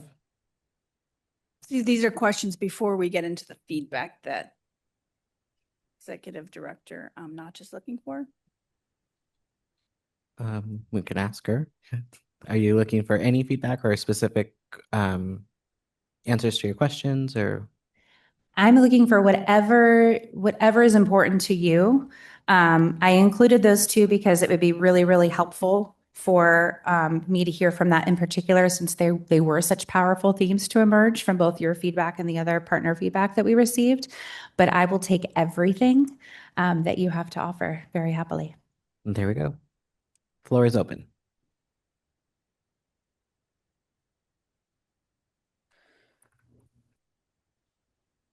Trustee Love? Okay, well, the one question I did have is, and this appears on these different documents periodically, is an issue with staff being absent a lot. Mhm. And I don't see that in something that's necessarily going to be engaged moving forward. Didn't see that as something that's going to be worked on in the 5 priorities. So that's just a question, like, why is it happening and what needs to be addressed to make that not happen? Because if people are showing up sick or taking a lot of leave, that's hurting kids, and we need to figure out why it's happening and what we can do to help those folks be in the classroom and engaging. So that's one question that I had just based on it. Then on what it looks like to your feedback of successful classroom, it's a classroom where students are engaged, asking questions, helping leading the discussion in a classroom, not just being receiving information, but helping lead the information sharing. And I have seen that sometimes when I've been like to Hillcrest with some folks, and I haven't seen it other times that's not the case in maybe other places. So anyway, to me, that's an engaged classroom when there's a lot of energy and kids are really leading it and not just responding. I'll have more, but that's one. Thank you. I'm happy to report that our absences, we did present something last year about kind of the percentage of absences, and we have had absences for sure this year. Our biggest challenges, though, weren't in ongoing absences from staff. It was very specific circumstances of, we had a teacher resign, I think the day before school. And so it takes a while to get that, filled consistent. So there was that position that was open, and our administrators were filling in, and we had subs. We've had individual people kind of go out for longer amounts of time, but the people who were there outside of those circumstances are there pretty consistently. What does happen as an impact, though, from some of those other absences is when you don't have the full team to shoulder the load, and you have a team full of people who really, really care about the students, they're giving up a lot of their time and a lot of their energy to sometimes on their own and sometimes being asked to help find and fill those gaps. And so this year, it wasn't so much about we need people to show up consistently. It was more about we need to make sure that we have a way to care for those who are showing up consistently and bearing maybe a bigger burden than what we had wanted them to as a result of some of those other kind of holes that were open. Like Tracy. I mean, she's not at Court and Community Schools, but that's a perfect example. Yes, what she shared earlier today. Absolutely. Thank you. Trustee Gerard? I have several comments, I think. And one of them is piggybacking on the staffing actually for the last 2 years. And the fact that it was like a merry-go-round with principals certainly didn't help. And it kind of made a fiasco out of a whole lot of the staffing issues. In some workshops that I've attended recently, where Court and Community School students were on panels and actually speaking about their experiences, one of the things that they said was it was very, very important for them to be able to establish relationships with their teachers. And that could not happen the last 2 years in either our court or community schools, because it was like a revolving door. they didn't know where they were going to be or what they were doing. And that not only impacts their attitude and how they feel, but it greatly impacts how our students feel about our school and what is happening to them on a daily basis. And it really hit home with me when I heard some of their stories. And those relationships carried over after they left the court and community school. And they knew that they could come back and talk to that person if they wanted to. There was that kind of a relationship. And I think it's really important that we work really, really hard to make sure that starts happening, because our staffing has been horrible. And I'm not going to go on and on about it, but that's how I feel. The other issue that I've had for a long time and have brought up, and again, have heard it over and over in different workshops that I've attended, is the transition process. And we are not doing a good job on that at all, whether it be the court school and definitely not for the community school. And some of the examples and that were given is that there is actually a staff person, that is their job, to make sure that students are transitioned very effectively and smoothly from the court or the community school back into their district school or wherever they're going to be.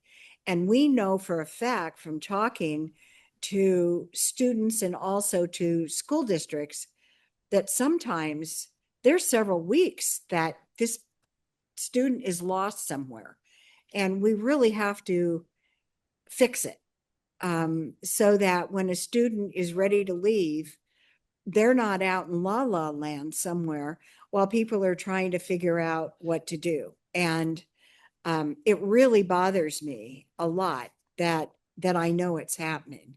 And again, we're back to staffing. And I think a court and community school is by law something our county office of education is supposed to do. So to me, it's a priority. And I don't feel like it has been a priority with our county office for a long time.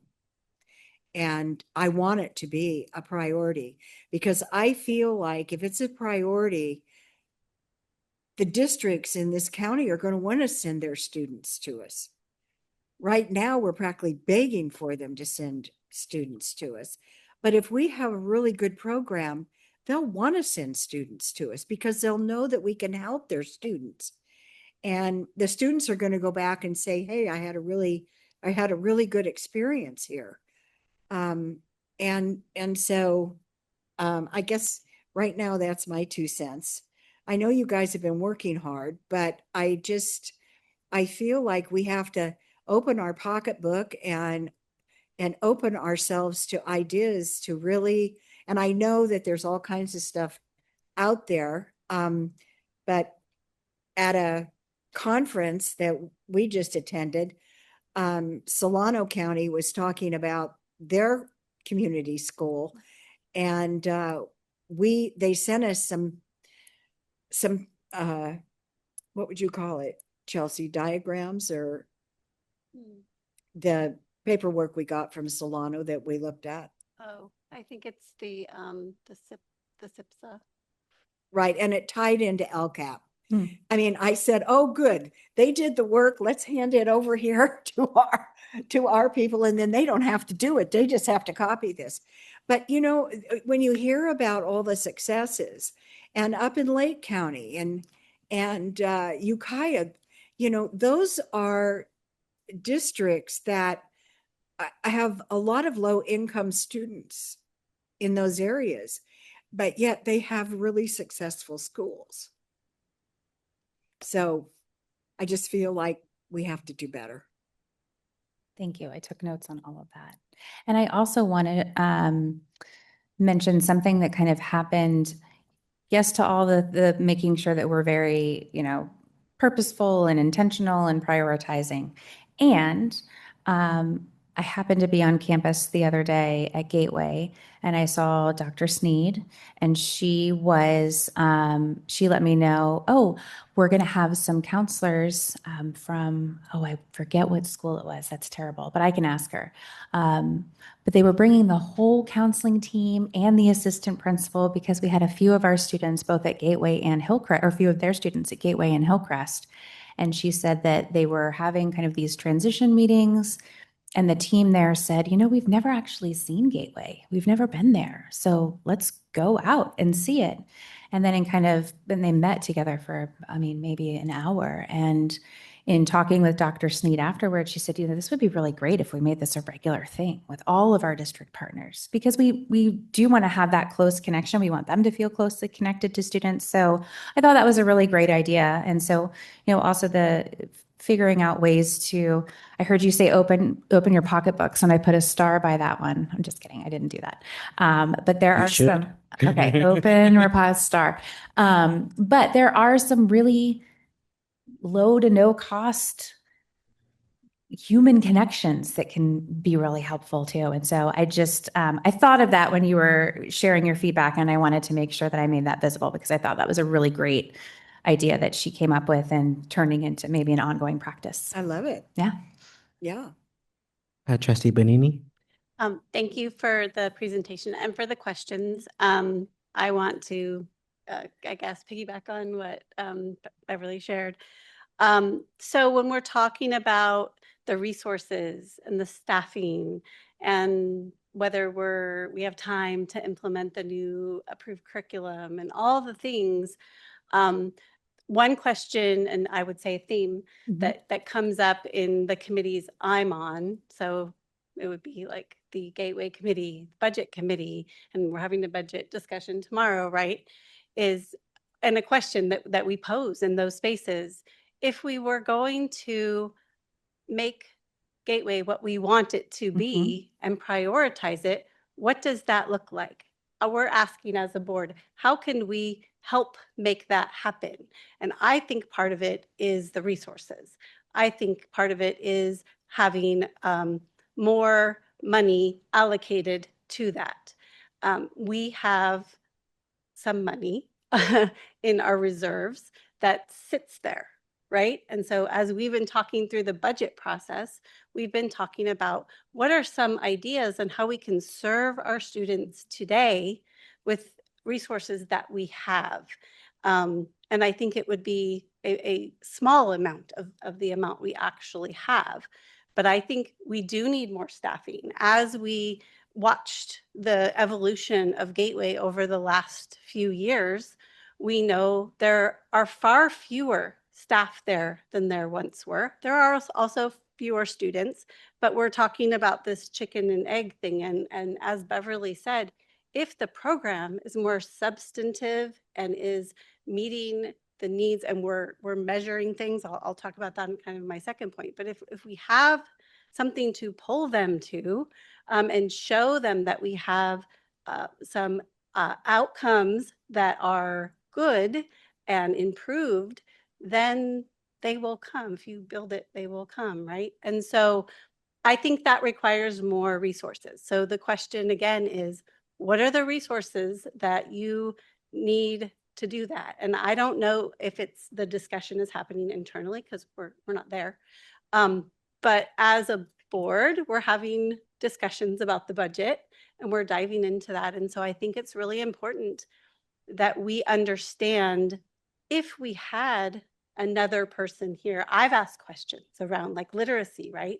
If we had a literacy specialist to work on that issue, if we had another full-time math teacher to teach at Gateway, one at Hillcrest, whatever that looks like, how do we make that happen so that the students, because I see those comments filtered throughout these slides.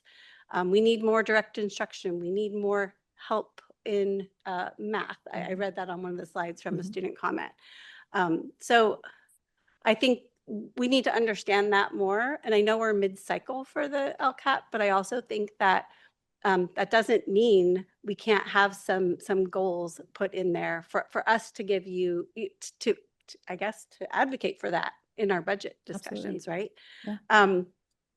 The second thing is it goes back to the data and what we know about our students. I sit here for the last 6 years, and I don't know how our students are performing. I haven't really seen any data.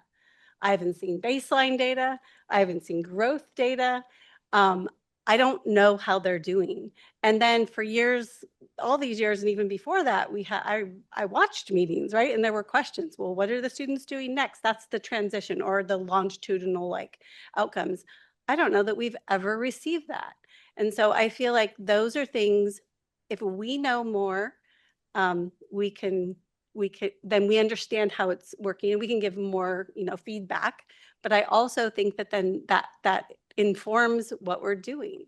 So I think we have to know what the students, where they are, what they need. And I want to just highlight the point around, showing growth, maximizing the time. We said that was one of the comments that came from us, from Beverly and I as liaisons. We have this precious time with these students and we can make the most of it, right? And if they are behind or having issues with literacy, or if they are behind in math, it is important that they have credit recovery, but it's really important. I saw this as a staff comment. It's really important that we use that time so effectively to, bolster those skills. I mean, yes, you can embed the baseline foundational skills within their curriculum, and you might need to do that a little more carefully in a comprehensive high school, but you have them in these small spaces, right? So if we need more resources to do that, like that's what the students need, right? And I could talk about transitions, but I think it's already been mentioned. So those are the things I want to see. I want to see, where's that happening? What are the measurable outcomes we're looking for? How are we measuring that? And I know you mentioned it again. There was that slide, or that's not slide, that presentation or video, right? We might not be using these measures. Well, we have to use some measures. And so I know there was this great plan and maybe still plan, right, to use these individualized learning, programs. And I think it's fantastic. But I also know from our discussion that hasn't really fully materialized. So then we're left with like neither. And it's kind of sad to not have the data again. So if there is data, I would love to see that. That's where I am with it. I know that that Gateway can be more than it is. It was more than it is. And I think we have to invest in it to make it more. So those are my comments for now. Thank you. Thank you. Trustee O'Neill? I keep hearing about staff turnover, administrative turnover, et cetera. When someone leaves, is there an exit interview conducted by an outside party to find out why they are leaving? I believe our own okay, you can check my math on this and correct me if I'm wrong. Our HR department does an exit interview as part of our process. I do not believe we have an outside entity conducting interview. And what happens to the exit interview? Is it an action item to see if the reason this person is leaving, that the issue can be dealt with? Can you bring to the board a synopsis of why the employees are leaving, why they are unhappy? And I'm not asking for the names. I'm just saying general content of they're leaving because of pay. They're leaving because of lack of support. They're leaving for family reasons, whatever reason. Then we can address some of the concerns of staff turnover. If it is a money issue, if it's an environment issue, or whatever issue it might be. I can share that. As long as I've been at the county office, we haven't brought that data to the board. I also know that it's voluntary. So when people leave, they can choose to answer the survey or not. I think that's a possibility to discuss and see how we might be able to do that. Okay, because, okay, if you have an exit interview, the guy has nothing to lose to say, this place sucks, right? So I think the board, in order to address an issue, needs to know why this place sucks and these people are leaving. So I think bringing that to the board, and then we can address it, and then if you can get that to us like in 2 or 3 months, to look at that, then we can do something about it.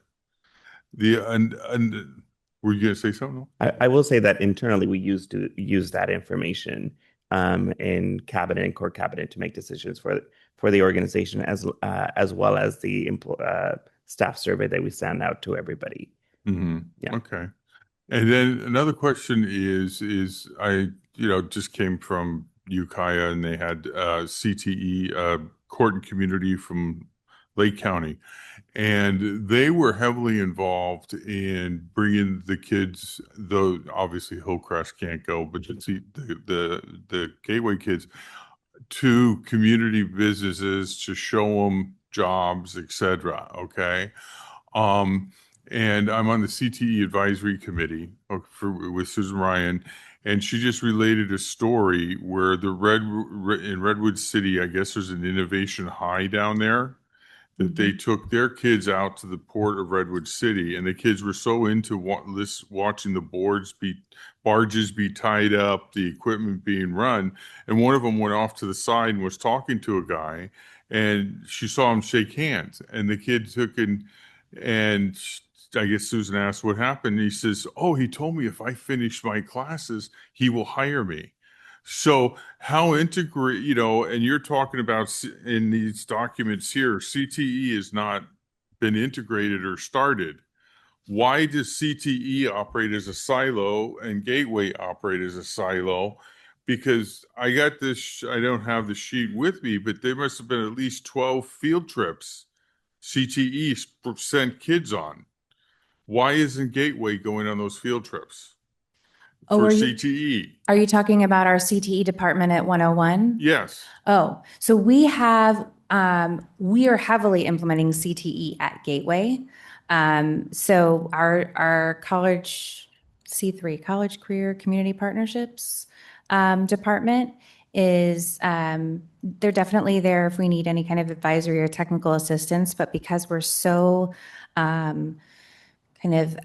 robust in our implementation of CTE and our grants, that they primarily provide support to our districts. So we are implementing CTE, not fully across all of our schools. We still need to figure out how to make it work for Canyon Oaks. And so that's part of our plan for next year. But what they're doing with districts is very kind of separate from what we're doing. We have explored things like going to visit businesses. They've done a couple of visits. They've gone to community colleges, but we're kind of doing things as a group on our own, rather than, that's why you're not seeing us represented on their lists, because they're more outward facing with their support. Right. But is there any way, being they are a county office of ed department and you are a county office of ed department, that you can't partner? Because I know, one of the roles in the advisory board is to take and try to find people, right? Mm-hmm. And they went to Verizon, and apparently Verizon is very open to doing Innovation Lab, to doing these things, okay? And they've had like 4 high schools go there. And can't we send 2 or 3 or 4 of our kids in a van and piggyback off these other CTE field trips? I mean, I think it's a definite possibility. One of the Executive Director Notch, do you mind if I? Oh, no, just one. Yeah, so I just wanted to put in perspective a couple of things that are happening. So as Executive Director Notch explained, our CP3 program really is helping the external programming pieces. We've actually filed for our own consortium grant specific because we're in different pathways. So the 2 pathway choices that we heard were resonating for our students were around business entrepreneurship and then patient care. So we actually have filed over the course of the last 3 years over $6 million of money specific to our school programs, both at Hillcrest and Gateway, to be able to supply CTE services. So when I hear there's some acknowledgement that we're not fully implemented, I take exception to that. The data that we have that is showing indication of where our students' voices are at this with both Hillcrest and Gateway, we've risen over 19% on our attendance when we're running CTE modules. We've run successfully 3 different modules every single year for each one of our kids, both at Gateway and Hillcrest. So those are the exploratory ones that are also getting them A through G compliance pieces, in addition to having 2 teachers that are also credentialed that are running pathways in Business Entrepreneurship 1, Business Entrepreneurship 2, as well as Patient Care 1 and Patient Care 2. So we do have courses that our staff are currently running. We are seeing the outcomes of what that looks like, including additional data pieces of where our students are at in achievement. So this time 3 years ago, we were at 29% of our students were actually passing our algebra classes. This time, 2 years later, we're at 95% of our kids passing by taking that through Business Entrepreneurship 2. So there is data pieces associated with where we're going in the outcomes that we're seeing within this. But at this time, within where we're at and what our trajectory are, we're actually not in the same alignment of similar pathways. So when those consortium grants get written, we have to make a decision as to whether that is the actual pathway that we're going into or if we need to supply different grant monies. But at this point, I don't believe that we're suffering by not implementing CTE. If anything, we just presented an additional conference last week to all alternative educations and juvenile systems in San Francisco. So we have a model that people are actually seeking, including LACO that reached out to me and asked, can we take a look at this model that you guys are using? We have 2 CTE teachers in all of LACO, and we're looking at doing something that could be designed around this. What's LACO? LA County Office of Education. Okay. So these are actually highlights. I think there's something that we're doing incredibly well. It isn't the end game, where there are other pieces, as you guys have noticed, that we can work on. But I think within this area, there is no lack of funding or lack of movement in where we're headed with CTE. I think it's paced at probably the correct pace that we need to be going.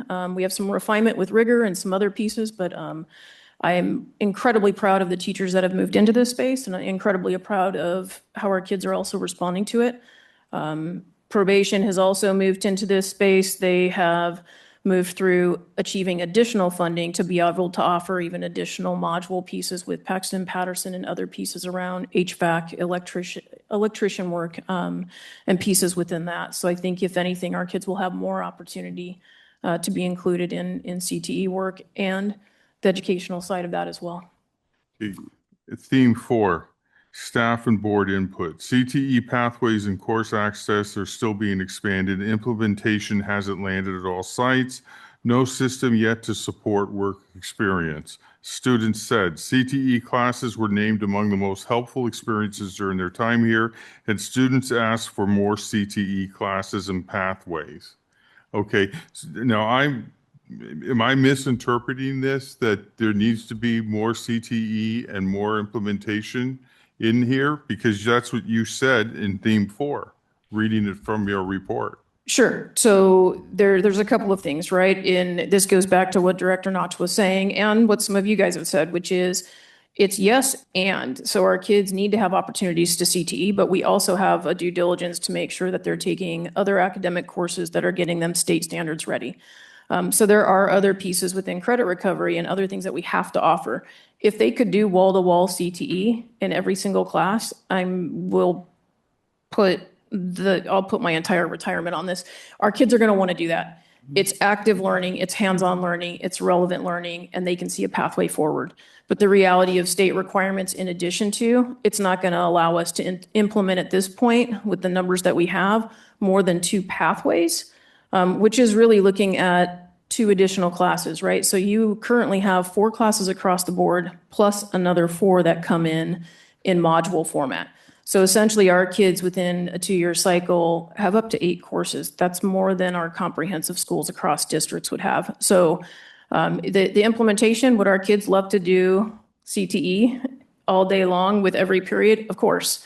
And I think it's active learning, and there's a lot of things we can do with pedagogy strategies and other pieces to make project-based learning come alive with other areas of focus. But in reality, is in terms of where we're at, this isn't a lack of implementation on our part of putting forward the courses or opportunities for our kids to be involved in them. And if I could, I believe the comment about not being implemented across all sites is specifically referring to Canyon Oaks not having the same level of, well, they haven't really had any, CTE at this point. The challenge that we're having is they're only running half an academic day to begin with. The other half of their day is therapeutic. And so figuring out, the models that we have that are running at Gateway and Hillcrest would not fit within that schedule. So that's part of what we're doing to try to expand into how could this look for Canyon Oaks, but very robust at Gateway and Hillcrest. Thank you. Trustee Love? Yeah, I just want to follow up on some of the comments with respect to Gateway. I don't know if it's still the case, but there are really 2 high schools that were sending students there. I don't know if that's expanded. I think I mean, right now high we school just have- districts. I think right now we just have the 2 represented. We have had a third at various points in the year. So it just gets back to, we're trying to improve the program, but getting away from supply and thinking about demand. Like we can make this beautiful thing over here, but if we have 6 or 8 students here, it's not meeting the demand of the districts that we're serving and the students and the families. So to just take it back, and I know we're going to have a meeting to discuss Gateway as board going forward. But as you're thinking of LCAP in a year or 2 going forward, like what is the purpose of Gateway? And who is it serving? And it's interesting, the sort of like the CTE part, is that something like that should be part of it, that it's an alternative place to learn that's not necessarily for kids who may have been expelled or other things, but it might be for something else. I'm not sure. I'm not going to suggest what that is, but just that we're thinking about the demand and looking at the future and how we best serve districts, maybe beyond the 2 and the kids that they would like to have in Gateway. How do we look at that sort of more holistically as a way that we can serve many, many, many more students in the county? Well, and I know that's a big question. It's a critical question. And I know it's one that Associate Superintendent Schaus has been working diligently on gathering information to present about what it is that districts need. We always see that as our purpose, finding and filling gaps. I won't speak to it because I wasn't part of it, but. Sure. And Trustee Love, just to give you an idea, we are working with the Gateway Board Subcommittee as well, but some of the pieces that we have looked at, we did a very intentional effort between last spring and early this fall to connect with several different districts, asking really what the gaps are, who are they not able to serve, and then looking at the limitations of what we're currently licensed to do underneath our CDE code. So we're still working through the process. We're working collaboratively also with the board subcommittee on this, but I think as we're going through it, we do have data from the districts that chose to participate that we're welcome to share once we get to that place, but in fairness to those districts as well. And the board subcommittee, we have one more meeting additionally scheduled. But that information is available too in terms of what our districts are indicating would potentially have them use Gateway and what kind of services they would be looking for that they're not able to match in their districts right now. Correct. Other comments or questions from the board? Trustee Arias? Well, first of all, thank you for the presentation and all this discussion. It's a lot to, there's a lot of work to be done, and a lot of work has been done. One of my interests of asking a question about theme 5, the increasing engagement and strengthening connections with families. It says here that the students report having 100% of the students report having support systems in place, family, friends, and community organizations. I was wondering how many students were surveyed and how many took the survey and how many didn't, or how you came up with the 100%. That's a great question. I'm so glad you asked. So that particular survey is our Hillcrest exit survey. And so when we know that releases are happening, which we frequently, and I would say even most often do. There are definitely some unexpected, unanticipated releases or things that happen over the weekend that we don't have advance notice about. Jonas Barber works with the students, and one of the things that he does is have them take this exit survey. And I believe for this year so far, I know he's worked with an Associate Superintendent Schaus, you might know. I believe in looking at his spreadsheet for student transitions, it's been somewhere in the 80s of students that have been transitioned out this year. 84? Yeah, I think it's close to 80, but I think it's actually probably 74 is the last 74. marker I saw. So if you think about 74 students who have exited this year, I believe this survey was somewhere in the 30s. And so again, it's voluntary. Students don't have to take it if they don't want to, and they're not always, if they're released before we know that they're going to be released, then there's not really an opportunity. So 30 students out of the 70? I think it's somewhere in the 30s. I can double check. Mm. And it's one data point. So, Yeah. there's a lot of ways we could interpret that. And I think that the most important kind of marker of what those support systems look like and how strong they are is in the work that we do within those 5 core elements of transition to help shore things up and strengthen them or ensure that they remain, intact and effective for the students. We could have students over-reporting, under-reporting, deciding not to take the survey because they don't, there could be a million reasons. And so rather than us kind of assuming what that means, but I did think it was interesting that out of every single student who decided to take the survey or who was able to take the survey, they all said, yes, I have support. So maybe the rest, we don't know if they really had that family support and friends and community organizations supporting. Could be. I think if we have other ways to measure that anecdotally, not so much with just student responses. I think a big part of that would be the work that Jonas is doing and all of the data and records that he's keeping for that grant reporting about what the supports look like and how they're strengthened and how connections are made. So there are ways of getting more data than just from students self-reporting, for sure. Okay. I just was wondering because of the 100%. I know. Yeah, You never get I was 100% like- on a survey ever.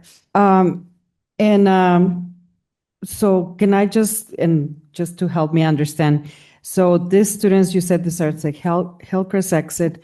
Does this include the document you use for when the students are released and there's that communication between probation, San Mateo County, and the district, the transition plan document?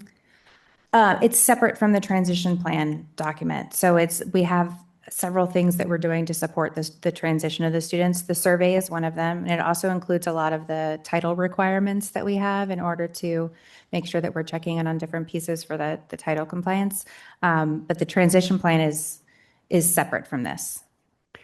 Okay. And then how much of that is family participation?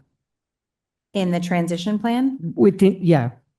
So I'm going to looking at it right now. Can you tell me again exactly what bullet? Just so I can- Page 5, I guess. Well, no, slide in 9. general? Mhm. The theme 5, increasing engagement. Oh, you're just speaking generally. I don't know actually what Jonas's process looks like for the transition. I don't know if, so I keep looking over at Associate Superintendent Schaus because she's worked much more closely with him in building this position and fulfilling the grant requirements. Do you know anything about family participation in that process? Yeah, and part of that's dependent on whether we get the information. I know we've had the conversation before about sometimes they go to court and we don't know they're being released that day. Those are the harder ones where we're having trouble being able to contact parents. But there's a parent notification line on there as well. So he does reach out. We also have a couple of our other folks that help speak Spanish in addition to reach out to our Spanish-speaking families to be able to connect and make sure that they have the transition plan. And the transition plan actually goes with the student as well. And it's about a 2-page document currently that gives them information about where they're supposed to report, who their contacts are, the pieces that will really go with them that they need to make sure that they have with them. But again, I think we know based on the data and the pieces of where we're at that things need to be altered and changed and shifted as well. But they do receive a piece with their parent in addition to themselves signing off, kind of making sure that they know here are the 2 pieces that I need to go back to my site with. Okay. And I guess just my last part of this question, I'm sorry I'm making it too long, but so is the family involved during this time and, prepared and supported to understand the system, how, when, and if the student leaves, right, Hillcrest, how that's going to be? Like, I'm not just talking about like the plan at the end and here's like, oh, they're leaving now, but throughout the time that they're at Hillcrest, the family, are they involved? Do they know? Is there any, I don't know, education? I don't know the extent of involvement with the parents on a regular basis. We just looked at the data and it is not a positive in terms of the number of students that, and I say this because we have active participation, and I think we saw on one of the slides too, our court and community staff referencing the fact that they see parents show up, but it's generally at IEPs. We have 85% of our students right now that are on IEPs. So when you think about who's getting incarcerated, I say that's not a positive thing in terms of who's ending up in our system. But to answer your question in terms of, I can kind of pull a little bit of a connection between the idea that if we're seeing parents show up at IEPs actively, and about 85% of our kids are on IEPs, not a hard and fast data point, but I would say that we are seeing them in that capacity. We need to see them in other spaces too. So I think a couple of you guys were out there during our last CTE portfolio piece too. That was the first opportunity because we are shared space with probation. So in connection with them, we had a conversation of what would it look like if parents also were able to come see those pieces. So this last one, we were able to actually have parents come up and they were cleared through probation to come see it. So I do think that partnership and that ability to get parents into space even physically more is coming up. But outside of that, and then in addition, you'll see it at graduations where we have families in the facility.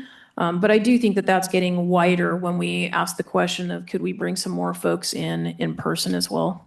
Yeah, and mostly for me, I think the concern is more for empowerment, to understand the rights of their children, what the future is going to look like.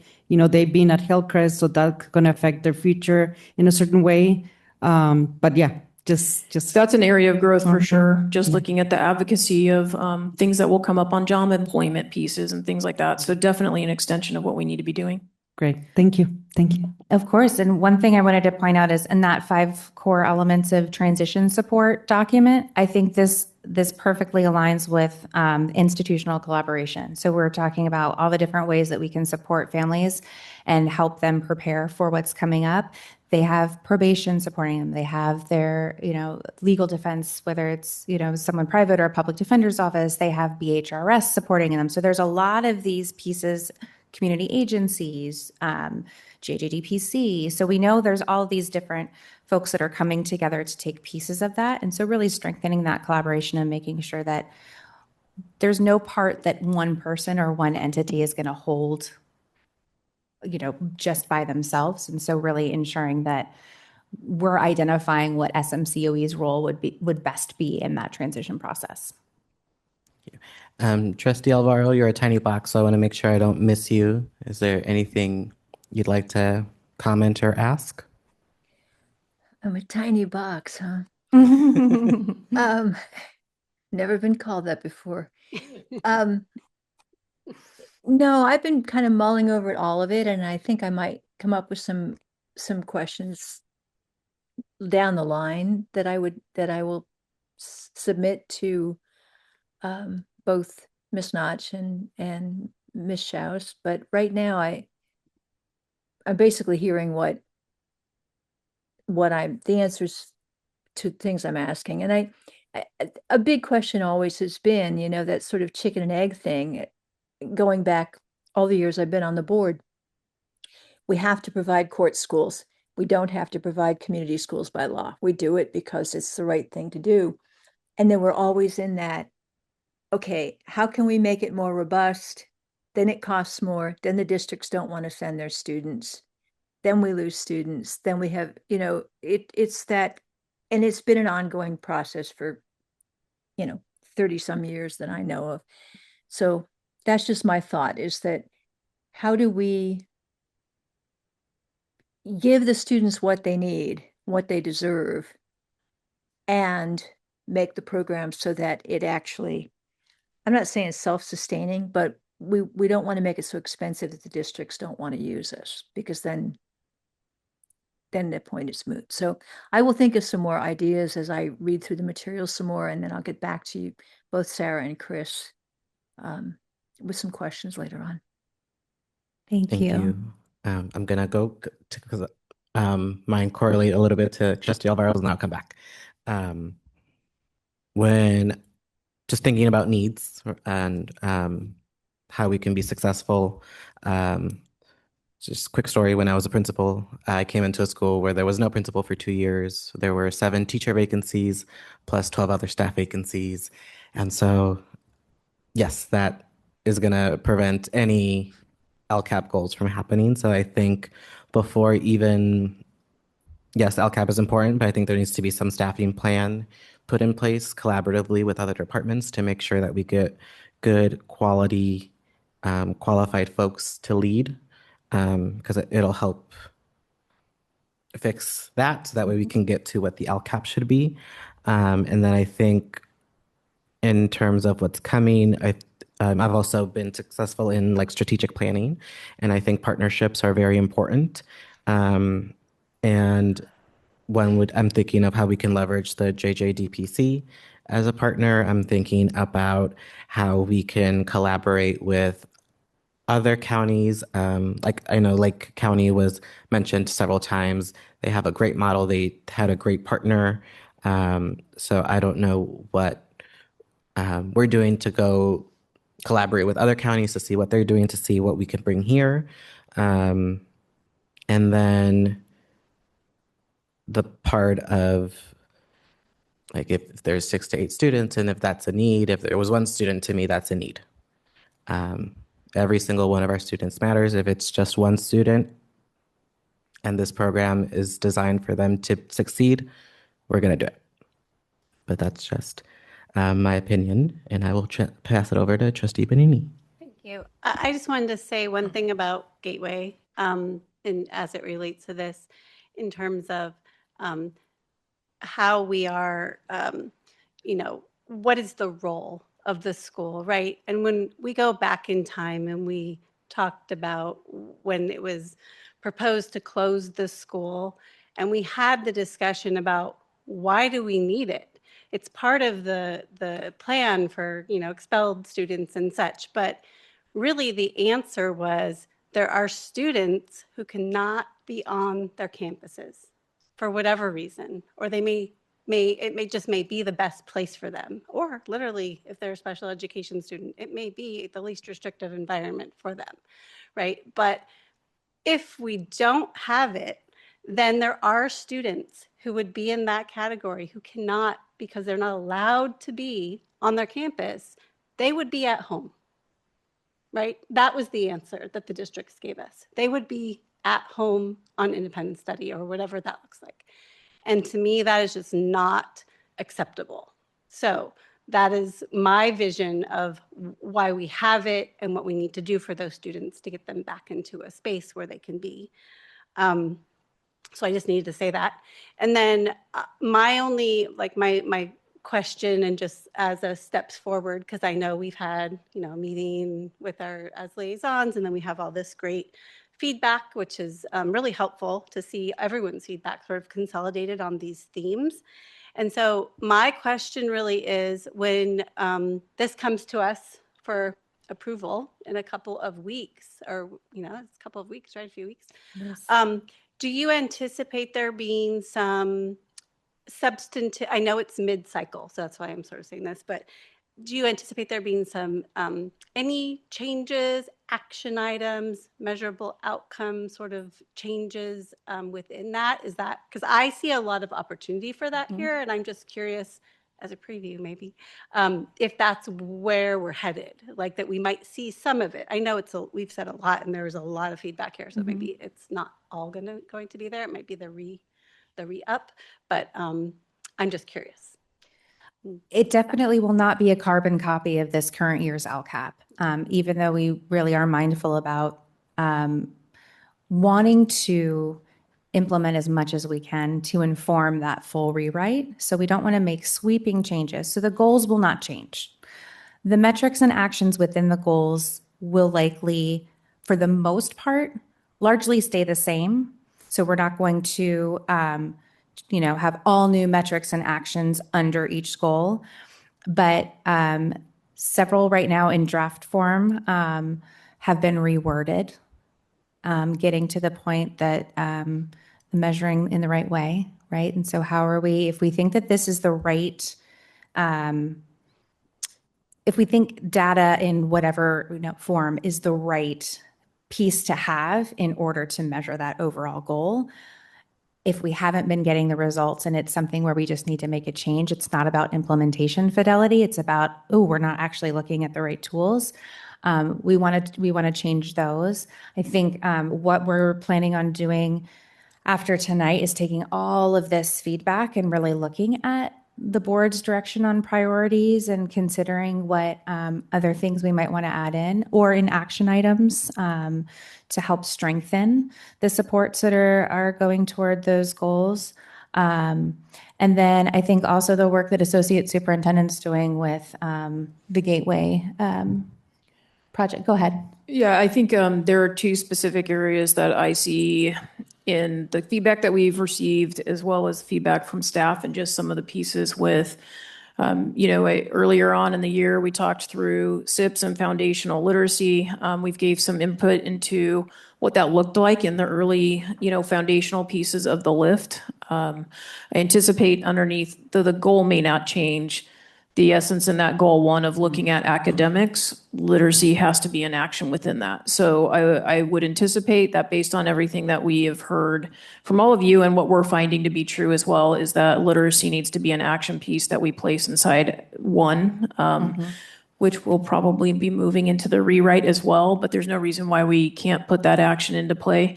The other piece that I think is going to be ideal is including the piece around ILPs to extend to that transition piece. Those are things that we can monitor. They are things that we need to be doing at a high level. And when it's on the LCAP, there's an expectation that we're moving in that direction, that we're doing it. So I think those two, I have pretty good confidence that based on all of the feedback that we're hearing from the site, as well as you all, and what we see to kind of be happening within the trend of Gateway and Hillcrest, I would anticipate a literacy action and specifically one around transition plans as well. Okay, can I ask just one more question? Do we do any of the state tests with our students at this point? Like CASP and yes, we do. Yes. Okay, and I know they're not reportable, but because the number of students, it's likely that they don't show up on the dashboard. But if we're doing that, is that something that we can reference and then have as, I'm just looking for more data. That's a really interesting question, because one of the things that we thought a lot about, because we administer the CASP, and we also have to have CASP results on the LCAP. That's one of the requirements. But when we look at our students, measuring the 11th grade administration in one year to the next 11th grade administration doesn't really tell us anything, except for maybe with this cohort of students we were more successful in, but they could come in from any level, right? And so it's very like apples to oranges. So one of the ways that we thought about, and that's in our current LCAP, of how do we make this CASP data point more meaningful, is looking at the students that we have in each administration year and getting there. So for looking at the 11th graders, we would look at their 8th grade CASP and CAST scores and look at percentage of growth for the individual students.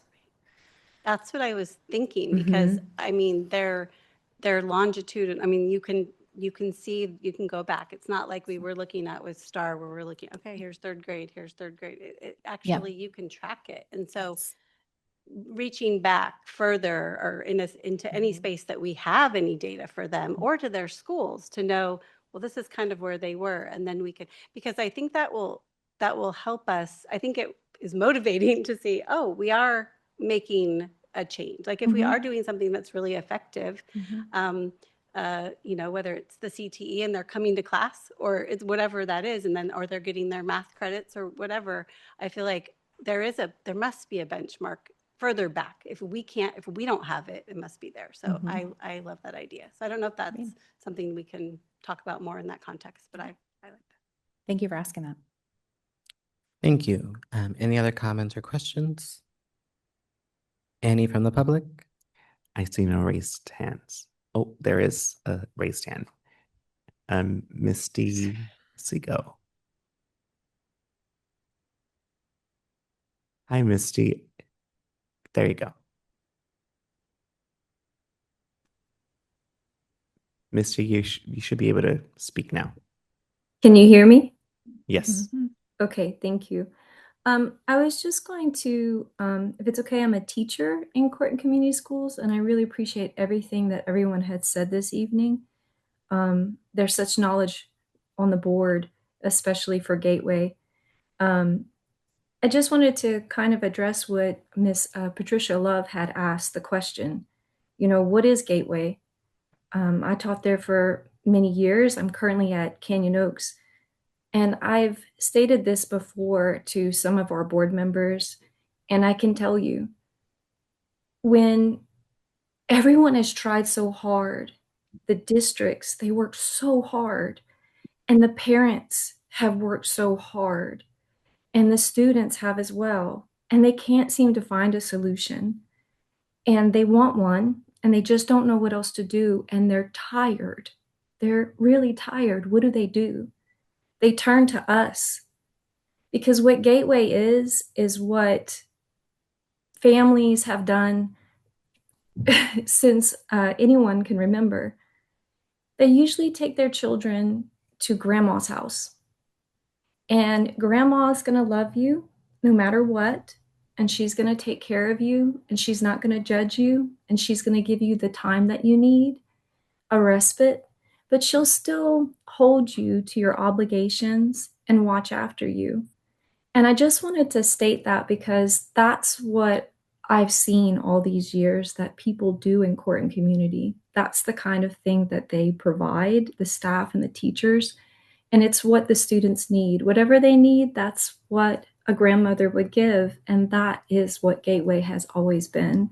It's a place for people to take a break, reassess, and give everyone some breathing room. And for some people, they stay there because it's the perfect place for them. Thank you. I appreciate everything that you do. Other comments from the public?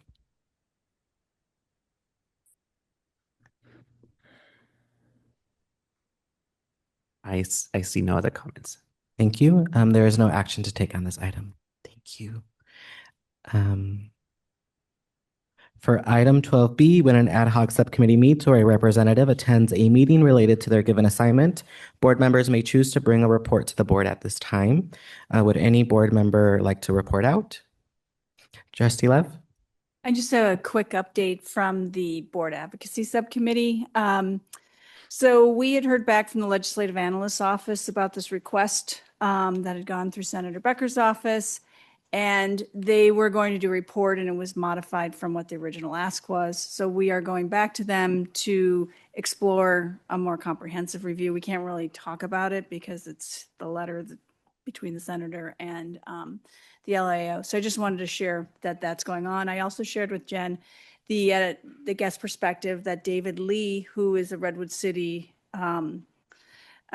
trustee and the chair of the Legislative Action Subcommittee for San Mateo County School Boards Association, wrote, and it was in the Daily Journal, and it kind of picks up sort of this conversation to keep it going. And he shared that out with all of the legislative folks and other people just to kind of keep this conversation alive. So that's an update. Thank you. Other report outs? I have two.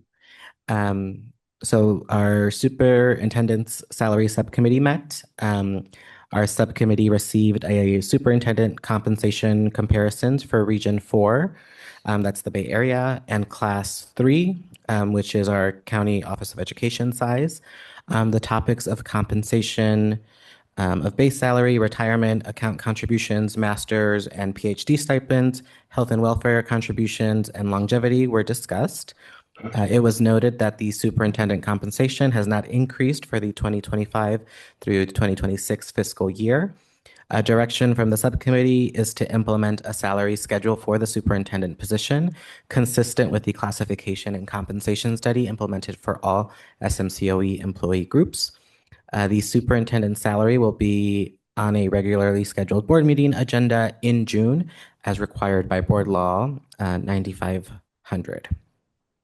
And then for our Workforce Housing Subcommittee, we've met and received updates from Armando and Kevin, and we will review that new information tomorrow during closed session. Trustee Benini? I did have just a brief report out for the Gateway Subcommittee. Can Oh, I say sorry. something? Just a quick edit. It's during open session. Apologies, during open session. Thank you. The Gateway Subcommittee did actually have a quick meeting yesterday just to debrief on the last presentation that we received, the last meeting we had in the presentation with Associate Superintendent Schaus and with Superintendent Chavez. And then we talked about the agenda for our meeting. We wanted to have a follow-up meeting based upon other discussions that are going on. So we're hopefully having that meeting next week. So we prepared an agenda for that. Thank you. Any other report outs? Any comments or questions from the board? Are there any from the public? None from the public. Thank you. There is no action to take on this item. For item 12C, the board will discuss topics for future board agendas. Would any board members like to discuss agenda ideas? Trustee Gerard? Yes, and this is way out, but I do want to put it out there. I received a letter from the FDR Franklin Roosevelt School in Jefferson Elementary School District, and it was a letter inviting the board to a celebration for the Latchkey Alternative Center founder, Jim Feldman. And Jim has been running this program for about 40 years. And what I would like to propose, and the celebration is not until October 3rd, but I want to put it out that we could possibly do a resolution for him, because this was the first a school care, preschool, or before school and after school care program on a school property in the Jefferson Elementary School District. And I know because I was one of the leaders in getting it approved. So it's very exciting. He's retiring. And it's been a wonderful program, and it's been right there at FDR on the side where when you drive up and down Skyline Drive, you can see it for 40 years. So anyway, I would like to put that out there. Thank you. Any other agenda ideas? I haven't decided whether this should be something here or something that I bring to ACCBE as a suggestion. I think it would be very helpful for training or something on trauma-informed practices. I think it'd be very helpful in better understanding some of our community members and families.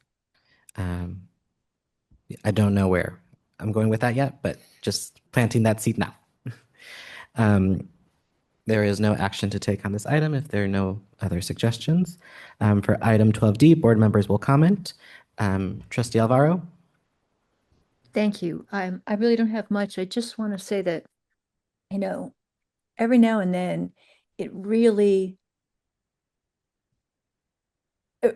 I can really, really feel proud of the work that we do and the decisions that we make. And tonight was one of those. So thank you. Thank you. Trustee Arias? Well, today also, I just wanted to say that it's really exciting to see all the volunteers and everybody who was awarded today, because it shows how much we talk about some of the needs of improvement in programs, but at the same time, we see all of this community and all of this, different staff and others from the community that are making San Mateo County Office of Ed and the whole schools a great place for students. So just wanted to say that. And also very appreciative of being for the first time in the Ken Awards and Emily Garfield Awards on May 8th. And May 13th, the governance workshop that we had, I was very appreciative for that opportunity to be able to have conversations of needs too. So thank you. Thank you. Trustee Bonini? I just wanted to acknowledge that we did have the Kent Awards on the 8th, and they were amazing. We had so many awards, 19 Kent Awards, 2 of them exemplary awards, one for San Mateo Foster City, one for Redwood City for their ELOP program, and also a special recognition for a retiring Superintendent John Baker, and thank you to Superintendent Chavez for helping with that. It was a great event. It was great to see a lot of us there, and thank you to Trustee Gerard for being on the planning committee. It was a lot of work that we did, and I'm very proud of the committee, so thank you. And then we had delegate assembly last weekend. Trustee Gerard and I were also there in Sacramento, working with delegates across the state, talking about how we want to improve student achievement and all the really important things, all working in our pillars. I think that is my pillar for delegate assembly, is how can we improve student achievement? But there was a lot that we had 2 full days of discussions and presentations and around legislation. And I shared something midday with Trustee Love. Now I can't remember what it is, but we will talk about it later. So that was really great. I also want to acknowledge although many of our volunteers couldn't be here because it's hard to get here, we had so many awards or just acknowledgements of the volunteers. There are so many parts of the community that come together to make this work happen. And then lastly, I wanted to congratulate Trustee Arias as she moves into tomorrow and is hooded, and as she receives her doctorate. It's very exciting. So congratulations. Thank you. Trustee Love? So I want to just repeat all the things that have been said so far, so I won't do that. I just want to highlight Saturday. Saturday was the day for me of just, aren't the high school kids in San Mateo County awesome? I got to be an MC for a Hometown Days event, and we had some high school dancers doing traditional Indian dance from Carlmont and actually Sequoia, and then a band, bluegrass band, students from Carlmont. Amazing, talented, wonderful students. And then later on went over to the celebration and graduation for the students in the Climate Ambassadors program, and that was wonderful. Got to talk to all these kids about all their programs that they're trying to develop to make the world a better place, and actively worked on it all year long. And Superintendent Chavez was there, so it was just really uplifting, to get that positive energy about what's happening with kids. So that's it. Thank you. Thank you. Trustee O'Neill? I attended the monthly CTE advisory committee meeting. It was the end of the school year one, so I don't think we have another one until August or September. I also attended with President Torres a ACCBE conference in Ukiah, and it was really kind of fun to see some functioning districts working together and everything. And I was especially proud of our district. We had Mason present his Big Five up there. And I thought that was actually would be worth a board presentation here. But it would to think this is a program that was developed and instituted in San Mateo County is being used around the state, and he's actually going to Alaska for it to be considered in the state of Alaska, which I thought was actually cool. There was a presentation on the future of education, which was interesting because it was bringing in AI, et cetera, et cetera. And then there was a real good presentation from Lake County's Court and Community School. And I thought that was really nice. And then there's always, I get to do this like 2 or 3 times a year. I get to go read to grade school kids on Friday at Sunset Ridge and pick a book, read a book, and have a lot of questions depending on the grade level. Then learn when I Do was they a ask bus why you're so driver. tall? Huh? Do they ask why you're so tall? Yeah, that's one of the questions. And when you're a bus driver, you never ask first graders, do you have any questions after the safety thing? Because it's like, why is the school bus yellow? Anyhow, that thanks. Because they wear a yellow jacket. Thank you, Trustee Gerard. Okay. I did attend the Kent Awards. I was on the committee. It was a great, great, great evening, and it was so exciting to see all of the innovative programs that are in our county, and just it was just a wonderful experience, and fabulous dancers from South San Francisco. And Marco was just, all he could do was contain himself to not just jump up there and start dancing. But it was great. And I also was very appreciative of our governance workshop and of Debbie Moss, who facilitated that workshop. I thought it went very well, and I thought we got a lot accomplished. I did attend the delegate assembly, and when you're talking to school board members from all over the state, it's always very interesting how much you have in common and how much you don't. So it was a very informative delegate assembly, and it'll be interesting to see where we go with CSBA and the direction that they want to take. And then it was a real wonderful experience to be able to attend both the recognition luncheon for all of the county office staff today over at Ann Campbell Center, and then get to recognize all our volunteers tonight. It's so exciting, and people work so hard. And it's nice to let them know that they're appreciated. And sometimes we forget, we think about it, but you don't say it. And that's one of my things I'm really trying to do now, is say things that I'm thinking, if they're nice. I try not to say some of the other things, but if they're nice, because a lot of times I'll think, oh, what a wonderful thing they're doing or saying, or even that, what a pretty dress, but you don't ever say that. So, and I also want to thank Sarah and Chris for their report tonight, your brave souls, when you talk about our court and community schools to us, because sometimes we maybe aren't as nice as we should be, but we do appreciate you. So thank you both for all you do. I'm sorry Chris left, but you can let her know. Okay. Thank you. Sorry, I have a list, so don't start packing up. I do want to echo Trustee Alvaro's comment and really start on a personal note of really proud of the work that we do.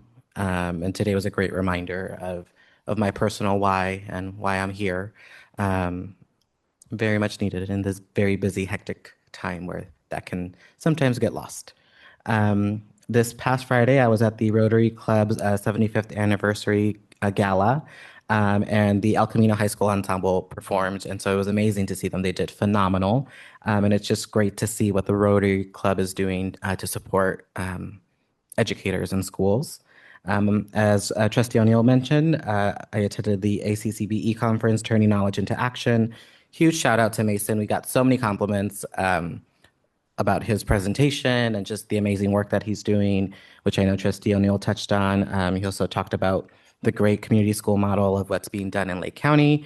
The huge standout for me was the portion on Native American studies and the work that's being done there to make sure there's inclusion for all students. And there was a panel with the principal, the student, and other staff. So that was great to hear that perspective and what we could do to further our mission of being equitable for all students.